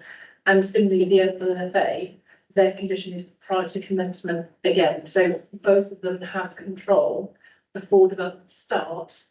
But technically, once we've granted planning permission at the point that grant where we issue the decision, that's the point where we've issued a decision. But there are further decisions when we discharge each of the conditions. Yes, Bill Ware. Yes, thank you. Thank you. 2 questions. Firstly, for my justification. Can you remind me, B2 and B8, what the actual classifications mean? I'm sure they're in the report, I haven't read it properly. Distribution. So piling stuff in certain places and distribution is in transporting it out from one place to another. Right. And industry, B2's industry. Well, sorry. Industry, B2's industry, B8 is storage and distribution. Thank you. And the second point is, can the planner please justify, I think is the right word, this development against the classification of Sparkford as a rural settlement, as we all know that it is quite strict under the local plan when it comes to developing within a rural settlement.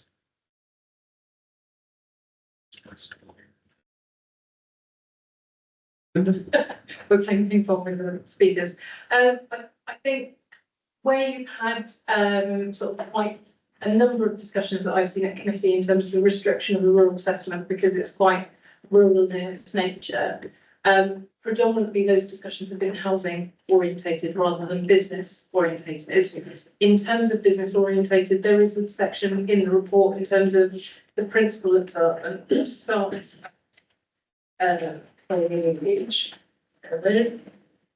it's after the objections, I think it comes in, but it basically sets out the consideration. So starting at page 356 onwards, it looks at how the scheme has been looked at relative to SS2 and SS3, and then EP4 and EP5 in terms of justification of employment in rural locations.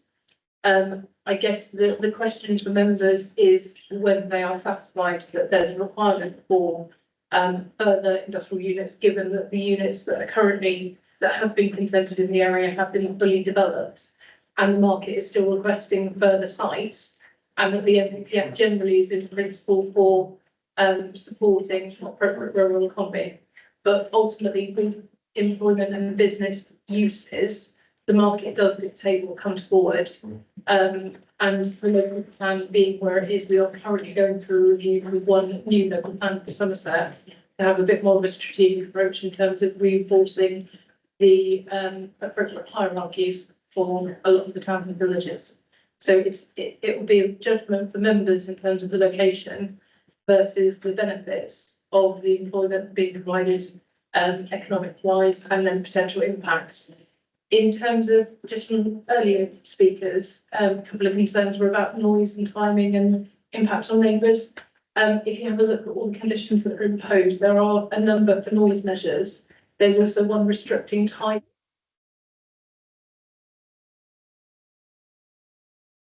I'll send it back to members.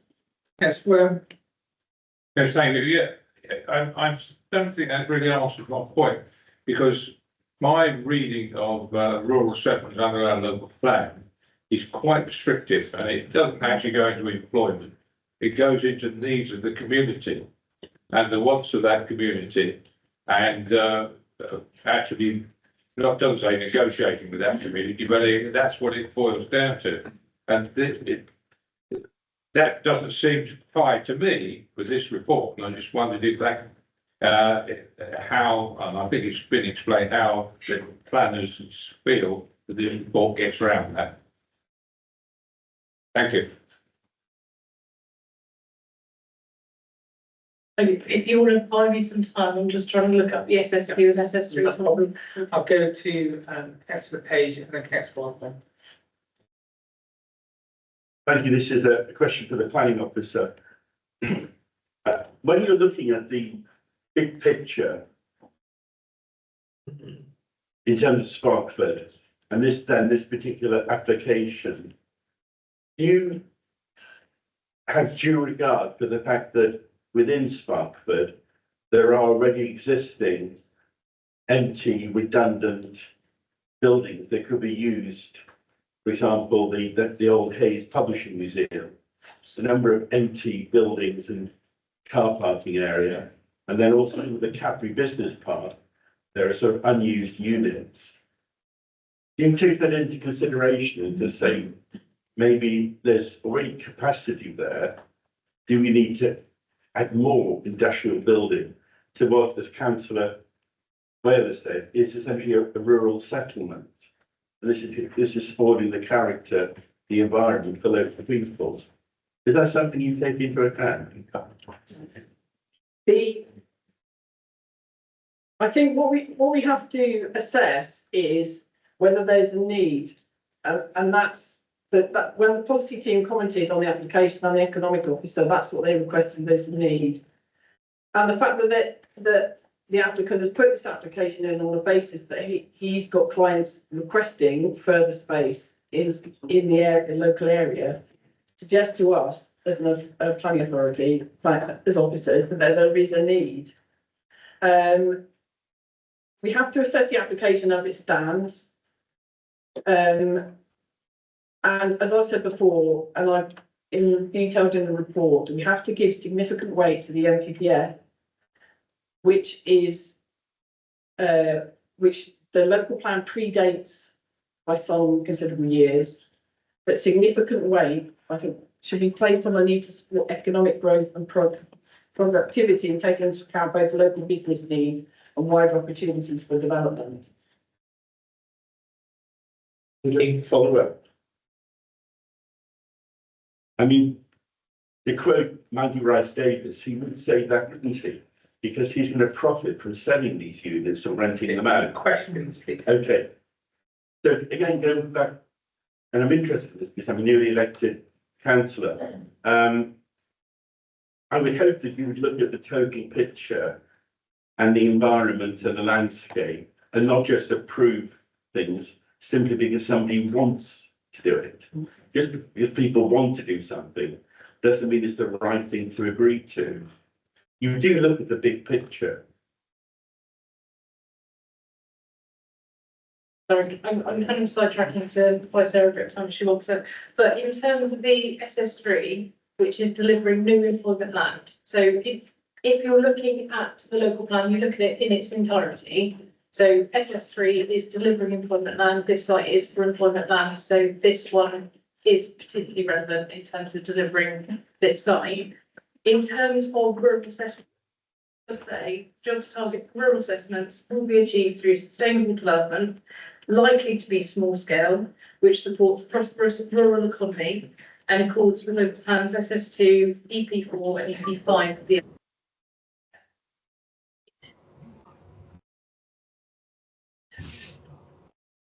is 1,181, of which V-use jobs is 720. So I haven't seen anything that suggests those markers have been exceeded, but normally within local plans, they're not a kind of ultimate cap on when we turn around and say, no more economic growth, please. And if you're looking at delivery of sort of industrial units, commercial units in a location, they will be supplying job opportunities for that location in the location proposed. So the question for members in terms of the value judgment on this one is obviously the site is oversized, set out in the red outline. The layout's indicative. The description of development is just for outline planning permission and the creation of commercial buildings for B2 and B. And then the siting or even what the use is going to be at this point. It's just the principle of putting an employment use in that location on the edge of a rural settlement and access to the matter. So from an access point of view, is the access safe, yes or no? From a principle point of view, is there something in the local plan that supports employment in rural settlements? Yes. Have we got the detail of what that looks like? No, because it's an outline application. And actually, that's fine with that red outline, but that red outline could be approved. In terms of you have tried to condition the known impacts through the conditions which have been raised by the consultees. So in terms of the site-specific detail, we've conditioned what we think is reasonable for an outline application. But if it got approved by members, if it got through the 106 process, there would then be further applications showing the detail where we could then look at size, scale, design, impacts as part of that application, but this one's looking at principle only and access in detail. Thank you. Do you want to answer the other question? Sorry? So the other question, I think, from the councillor was that had you looked at everything available, including the unused?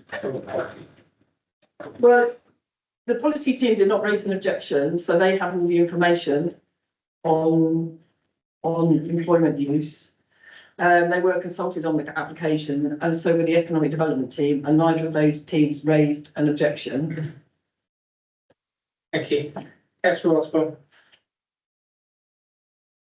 Thank you. I've got a couple more questions. Section policy SS2 also states that development must be proportional to the size of the settlement.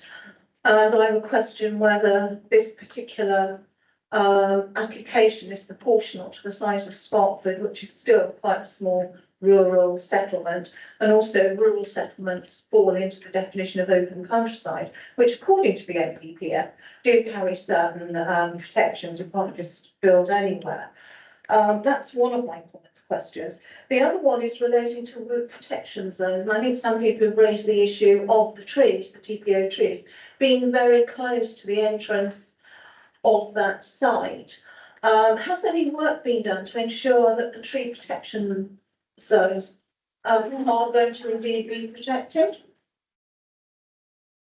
The tree officer was consulted on the application, and the access has been amended to reduce the impact on the root protection zone, and the tree officer signed off the application as acceptable, subject to conditions. Obviously, tree protection will be conditioned as part of any reserve matters application, tree and hedgerow protection.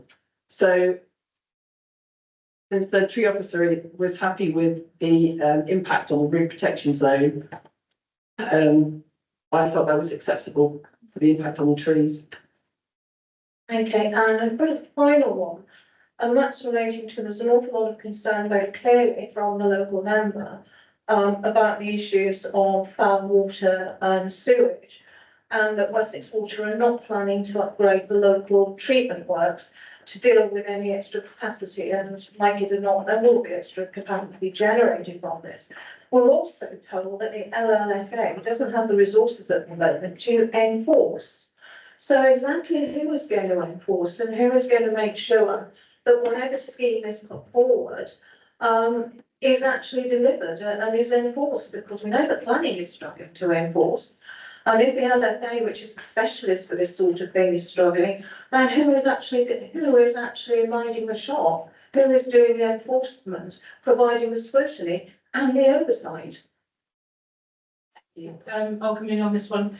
I just want to separate the two drainage issues. So foul drainage is being covered by Wessex. Surface water is being covered by LLFA.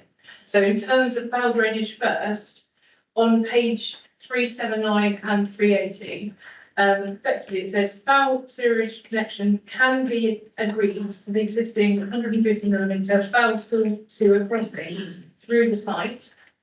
Wessex has previously assessed the impact of approved development in Sparkford on the existing downstream foul network, with no improvements required based upon no surface water entering their foul sewage network. Capacity improvements are paid for from the per property infrastructure charge payable by development. So they are happy that they don't need to upgrade it because the surface water is being taken elsewhere. And they added the condition in terms of the foul water drainage strategy to be submitted and agreed prior to commencement. And similarly, the LFA are satisfied that they can deal with the surface water through a different surface water drainage strategy, which again is covered by condition at the end. So from the statutory consultees, they're both satisfied there are conditions and they're added to the end of the report in terms of foul and surface drainage. Yeah, but I have to say I'm very concerned when I see in an email an officer saying, sorry, we haven't got the resources to meet their statutory requirements. The other question I had, well, it's more a suggestion, which is why did we not put any clause in about restricting overnight parking of lorries, bearing in mind there is concern from local residents about this becoming a lorry park. could we not impose a clause that there is no overnight lorry parking on this site? I'm happy it can be added if members sort of feel that to be an issue. There is a time limit condition in terms of operation, just saying long as you can park should be operated, no process should be carried out, no deliveries taken or dispatched from the site except between the hours of 7 and 7 Monday to Saturday, and no times on Sundays or bank holidays at the moment. But if you want to also add in that the surrounding car parking areas shouldn't be used at any time for general HGV parking outside of the main use of the site, you know, we can add that on if members are concerned. Councillor C. Have we got a proposal in front of us for the long parking as a land use? Because No. I thought it was been to MPA. Yeah. Now just query, I noticed that in the NPPF amongst other things, it suggests in the building a strong and competitive economy section in paragraph 87, the planning decisions should recognise and address the specific locational requirements of different sectors referring to the uses. I noticed we've had mention in the officer report and in presentations of the number of automotive related small businesses in stock, clustered around the original factory, which is Haynes factory, which is immediately to the north, and no doubt around the motorsport that goes on at the museum, which is just immediately to the north. And I also note that Sparkford itself has become rather more connected to the universe as a result of the dual works. People are aware of it, even though they were originally on there. So, should we be giving weight to para 87, the legislative are we able to rely on dimensions in the officer report of motor sector in that regard? I would say yes, because that's where the justification of principle directs members. In terms of the uses we mentioned, they fall within the B2BA Class E use classes. You could, if you thought it strictly necessary, be more restrictive in terms of the use class.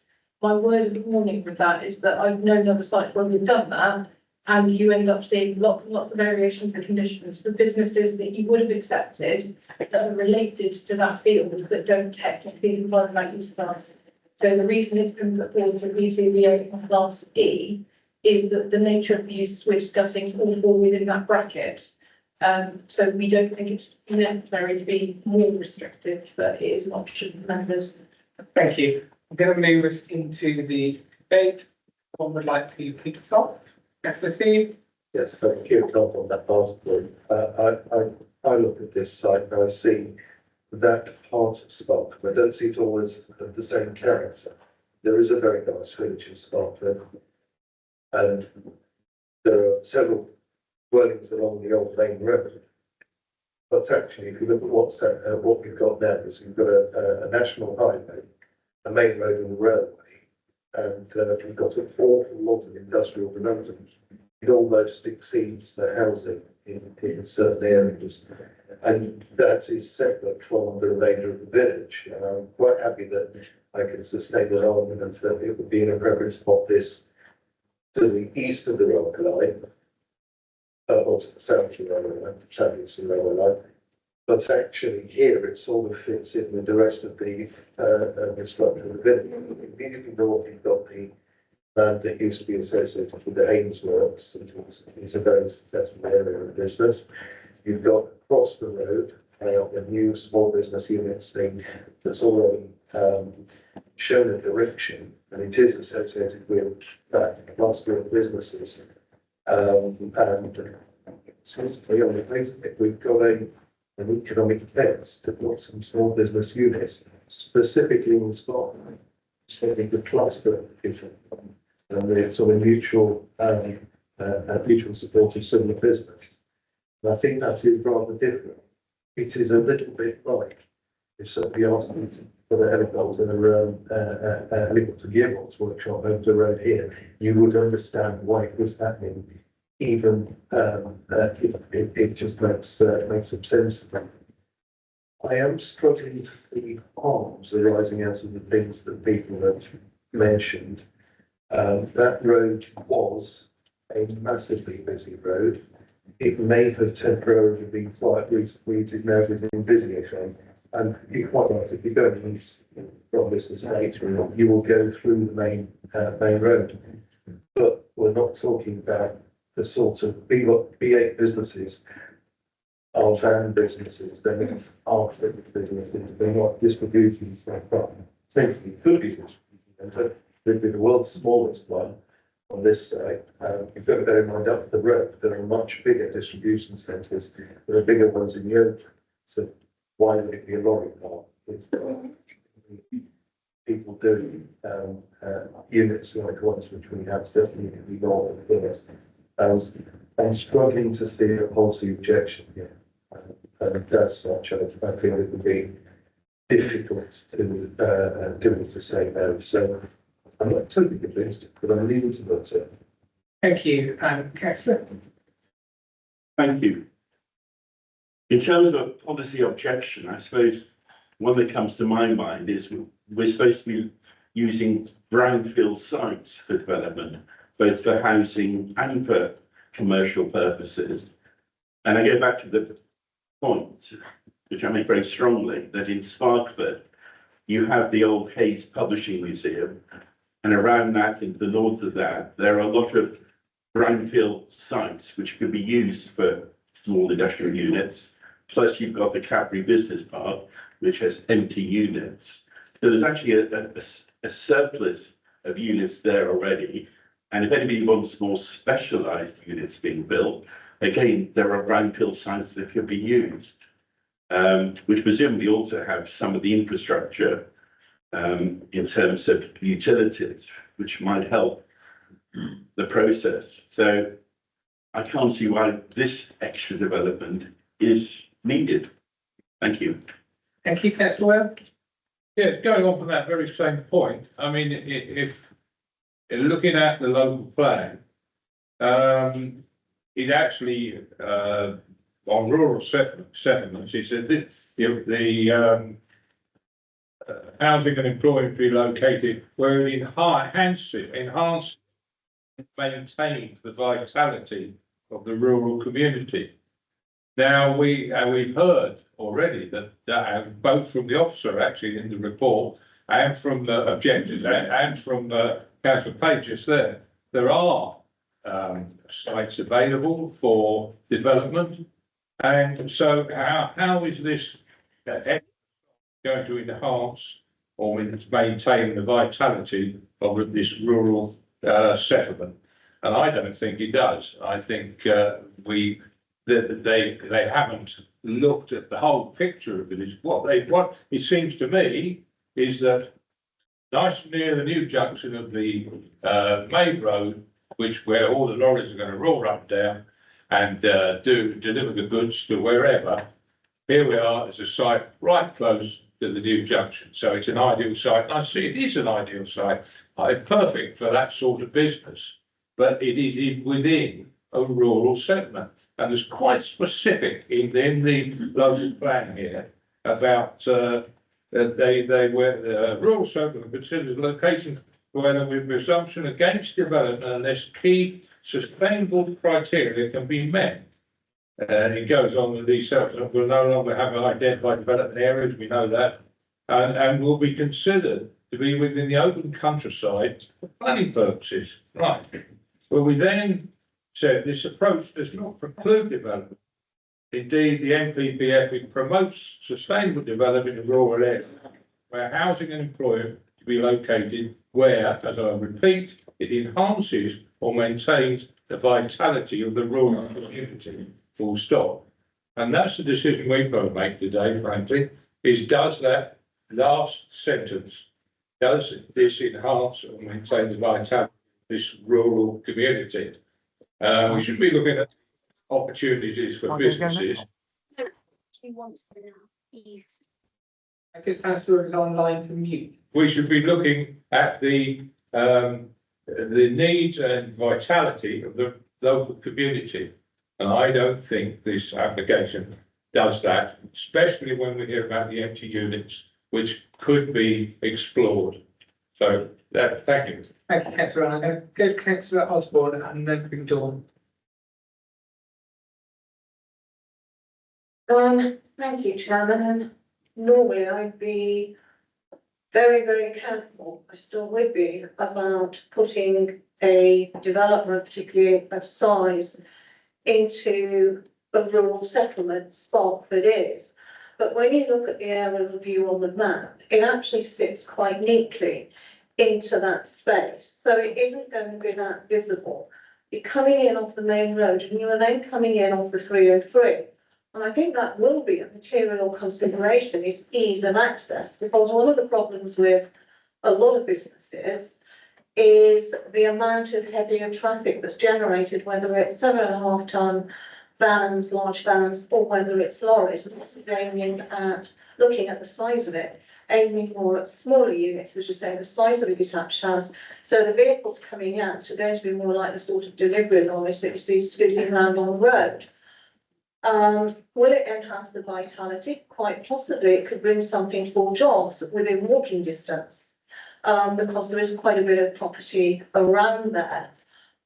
There are might be units available, yes, of course, but we don't know why they're available. It may well be that someone wants a higher rent than what they're actually worth, or they're not particularly up to modern standards, and that's something else to bear in mind. You can't force people to move where they don't want to go. My biggest concern is over the whole issues, and it does seem unsatisfactory, around the whole issues of raw sewage, drainage, all the rest of it, when it seems like the statutory authority is saying it's not resourced to either enforce or oversee, and I think that's a real concern. And again, it's not necessarily something we can do as a committee. And if it comes back to us as a planning authority, have we got the resources to enforce? And at the moment, the indications are possibly not. I take some comfort from those conditions that they've got to come up with a drainage scheme before. I'd also like to add a condition that we do put no overnight parking, because one of the reasons partly for that is if someone stays overnight on an industrial site, you may get into problems with phosphates, because at the moment, an industrial site is seen as it is. You don't have to worry about phosphates. The moment, my understanding is, people start staying overnight in whatever form, you will run into phosphate problems, and that's something that you may not want. So it may give overall reassurance to cover us all if we put a no overnight parking on that. Obviously, we may have to look at it again in terms of practicalities, but that's for the applicant to come back to us to challenge the conditions. Thank you. I kind of felt that you were halfway making a proposal there, but I'm going to go to Dawn and then I might come back to you if that's what you're looking to do. I think, councillor, Sorry, yes, that's fine. Carry on. I think councillor Osborne actually covered off, the points that I was raised anyway, in terms of sustainability and location relative to the settlement, because it does adjoin properties on one side, it joins the business on the other side. So in terms of, is it sustainably located to enhance the rural settlement, we would argue yes, in terms of placement for the development.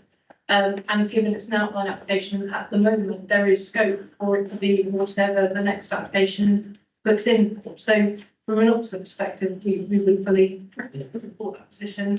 In terms of balance equitable drainage, obviously we've gone around that a lot. There are conditions to cover that. And in principle, I've got no objection to adding no parking condition to the recommendation if members have to recommend that route. Councillor Osborne. I think on balance, sorry, I think Peter Seaboard, sorry, Councillor Seaboard, come in. If you know. Yes, Chair, before describing zoning, you wonder if we could ask instead for the units to be subject to access control and gating, because ultimately it is behind and in the rear. What you don't want is movement. And you certainly don't want the local youth from going to visit, you know. So I had worked where the gating might be better than overnight. So you're overnight gating. It's only access control. Yeah, I just think that might be a better solution to try that. But if we do want this, you might know about it that day. I think it's an option we can look into. Obviously, if we were looking at gating as another management facility that would have to be enabled for the site, so we'd have to take that offline. So if you wanted that instead of the generic no parking overnight condition, could I suggest that the application is recommended for delegated approval subject to us looking at wording any condition to that extent? Or alternatively, it gets recommended with a no parking overnight condition, which is a bit easier, and if that results in a gated car park. For clarity, my concern is an overnight condition that encourages the parking of vans off-site instead of on-site, when the vans belong to the businesses and the business owners and the workers. You know, I'm going to overcome this problem by getting my worker to take his long wheelbase transit home. That's not good for the village. Councillor Rothwell.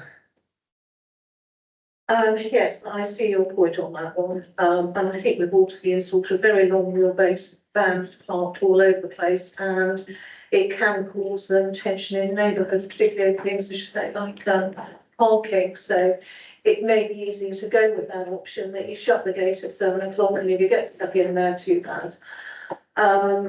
So I think with those conditions taken, I will propose that we support on this occasion this application, partly because I suspect we could struggle to defend a refusal and appeal simply because of the ease of accessibility, sustainability, that is the sustainable location, look where it is at the moment. I'm well aware that there's other applications coming along, but we're not here to judge those other applications today. We'll judge those on their own merit as and when they come forward. This one got here first. So I think at the moment, providing the flood and the waste conditions are sufficiently robust and that the application cannot start until that has been settled and signed off properly, I will propose that we accept this, because we do need economic development in the future, and we do need to think about our young people and where they're going to get jobs.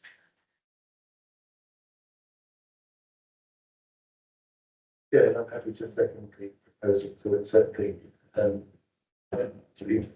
recommendation. Thank you. Can I just clarify the proposal? So is it proposed as it is, or are you proposing as a delegated decision subject to the access? What's the difference? Negating. So I'm just delegating the rest to you. Yes, I am happy to do that. I respect your decision on that. Tim, I'll bring in quickly. Thank you, Chair. I'm happy to support this proposal, but I am nervous about the gating. I think that access to those units, although there can't be deliveries, people have a business there. There may be times that they need access to that. And if we gate it, I see there might be some problems with that. So I'm not keen on that particular solution. As a happy medium, can we go with best endeavours? So ultimately, we have to get the developer to agree that condition anyway. So we will enter into discussions to see whether that's viable and works for the business. And if it is, great, we'll oppose it. If it isn't, then we've been delegated approval to process it without that condition on it. Okay. So if we didn't have that in place, would it be possible to then replace that with the overnight parking? So if we're not gated yet and you decide on that, would we then be able to go in and have the restriction on the overnight parking, which I would be happy with? I'm happy to look at both options and have it delegated to us to take one of the two and see what we can work with. Councillor Osborne, Councillor C, can I check that you are happy that your preferred one is to have the gated access? If that can't be negotiated, the fallback would be the decision would be the condition would be to have no overnight parking. Yes, but if we are looking at delegated decisions, I do wonder whether there should be some consultation with the ward member. Because we normally do, when we have delegated decisions to officers, we normally do have a clause that it's in consultation with the ward member. In terms of standardising practice, when this happens in the laws, it's in the leave the chair and vice chair, so the chair and vice chair tends to see the condition and then sign off on the wording of the condition. So if we're happy to do that, I'm more than happy if they then want to call it on to relevant area members, but that's. So if council are happy with that, I'm more than happy as the chair to speak to the board member and make sure that they're kept in the loop.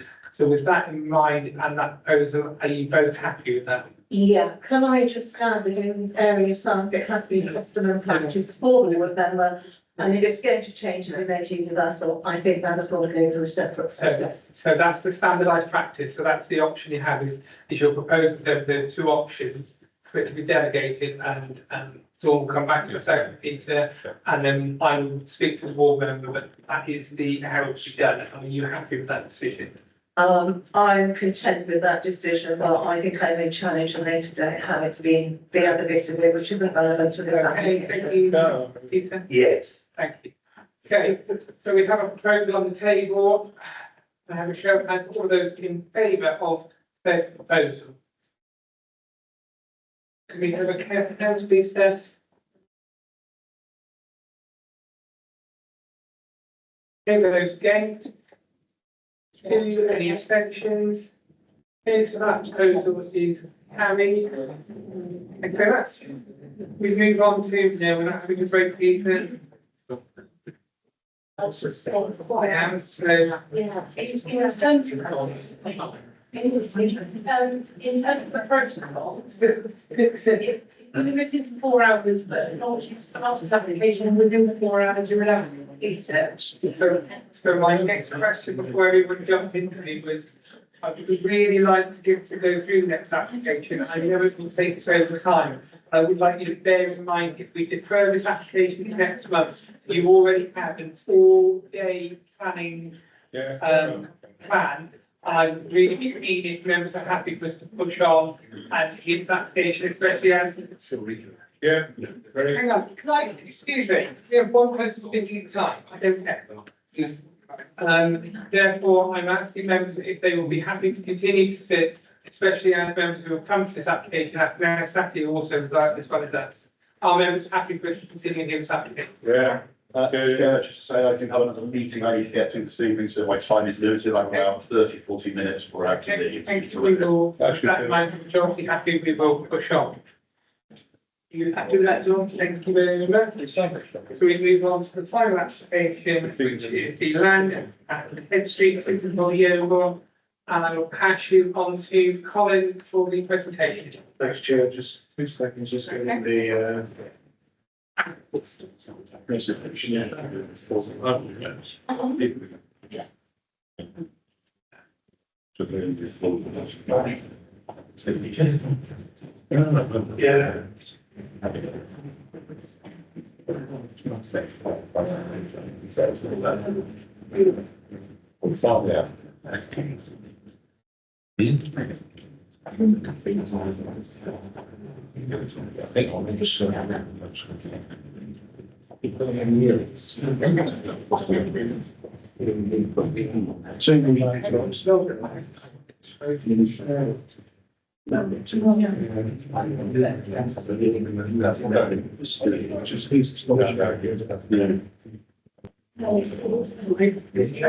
one, going back and then a TV meeting will be up to 4 hours.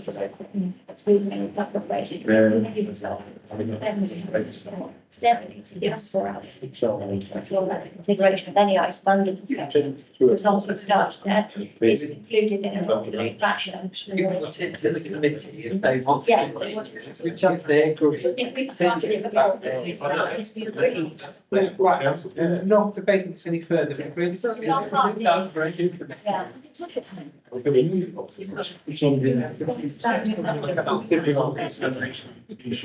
Yeah. We haven't actually had the argument done. Let's get on with it. Yeah. Well, yeah, we can. Thank you, Chair. So reserve that's an application for the erection of 28 dwellings that was unanimously approved by this committee in October last year, subject to Section 1 agreement with secure phosphate applications. The applicant has since conducted a viability assessment which shows that providing affordable housing is not financially viable.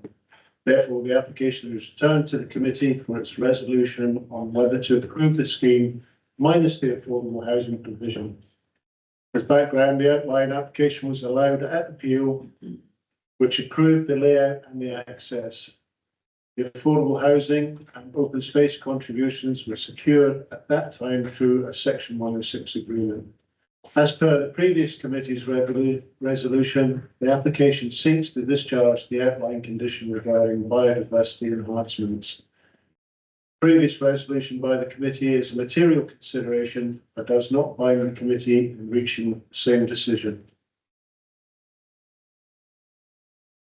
This is the location of the site, situated centrally in Tinternor, Head Street, leading up to the 303 junction at the top left there. Zoomed in slightly, showing Head Street, St Margaret's Road, and Montacute Road. Satellite image of the site, Head Street coming through here to the 303 top left. It's a closer view of the site. Head Street, St Margaret's Road, and Montacute Road. It's important for the committee to take into account this is a reserved matters application to only consider appearance, landscaping, and scale, and discharge of the biodiversity condition. The principle of this development has been established by the approval of the outline application.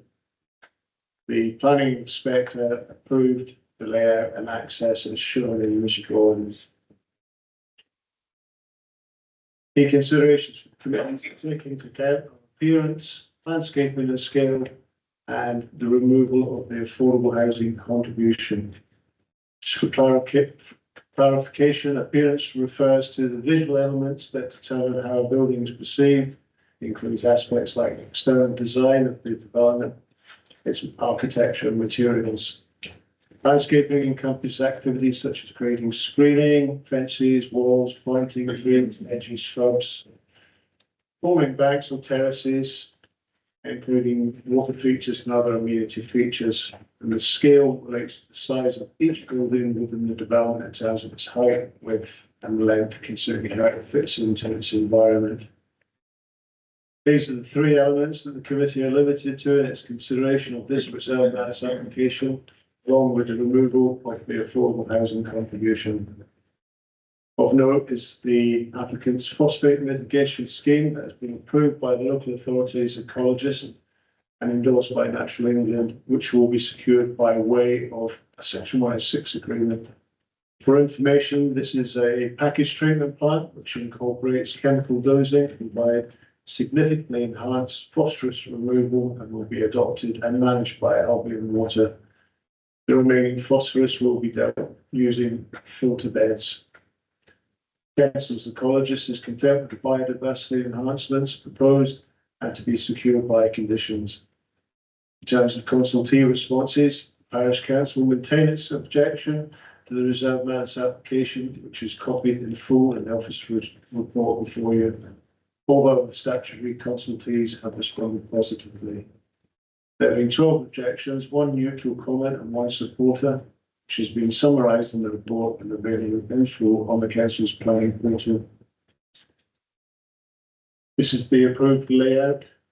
Please note the drainage requirement as set out in condition 9 of the outline permission has been discharged, which the LLFA provided its approval for. This includes a swale, top left-hand corner, and underground surface water storage tank. These are the 10 affordable dwellings currently secured through a Section 1 agreement at the outline stage that are requested to become market housing due to financial viability. In terms of appearance, this is the proposed street scene, shows chalet-style bungalows to the right, entrance here, 2-storey house to the left, and a barn-style development here, single-storey and 2-storey. Just run through the styles of houses. This is plots 1 and 2. Materials are Roman tiles, stained timber, cladding, reconstituted stone lintels, and recon stone elevations. Plots 3 and 4. Materials again, Roman tiles, recon stone, and timber cladding. It's 5.6 meters to the ridge. Plot 5, materials, slate roof, recon stone walls and sills, 9.2 meters to the ridge. Plot 6 and 7, Roman tiles, recon stone, timber cladding, 6.5 meters and 8.6 meters to the ridges. Plot 16, 17, 27, 28 are Roman tiles, brick recon stone, and timber cladding. Plot 8 to 12 is a Roman tiles, recon stone, and timber cladding. Plot 19 to 21 materials, slate roof, recon stone walls, and lintels, 9.3 meters to the ridge. Overall, it's considered that the varied materials proposed are acceptable. The scale of buildings will vary between single-storey and two-storey dwellings, which fit in well with the neighbouring dwellings.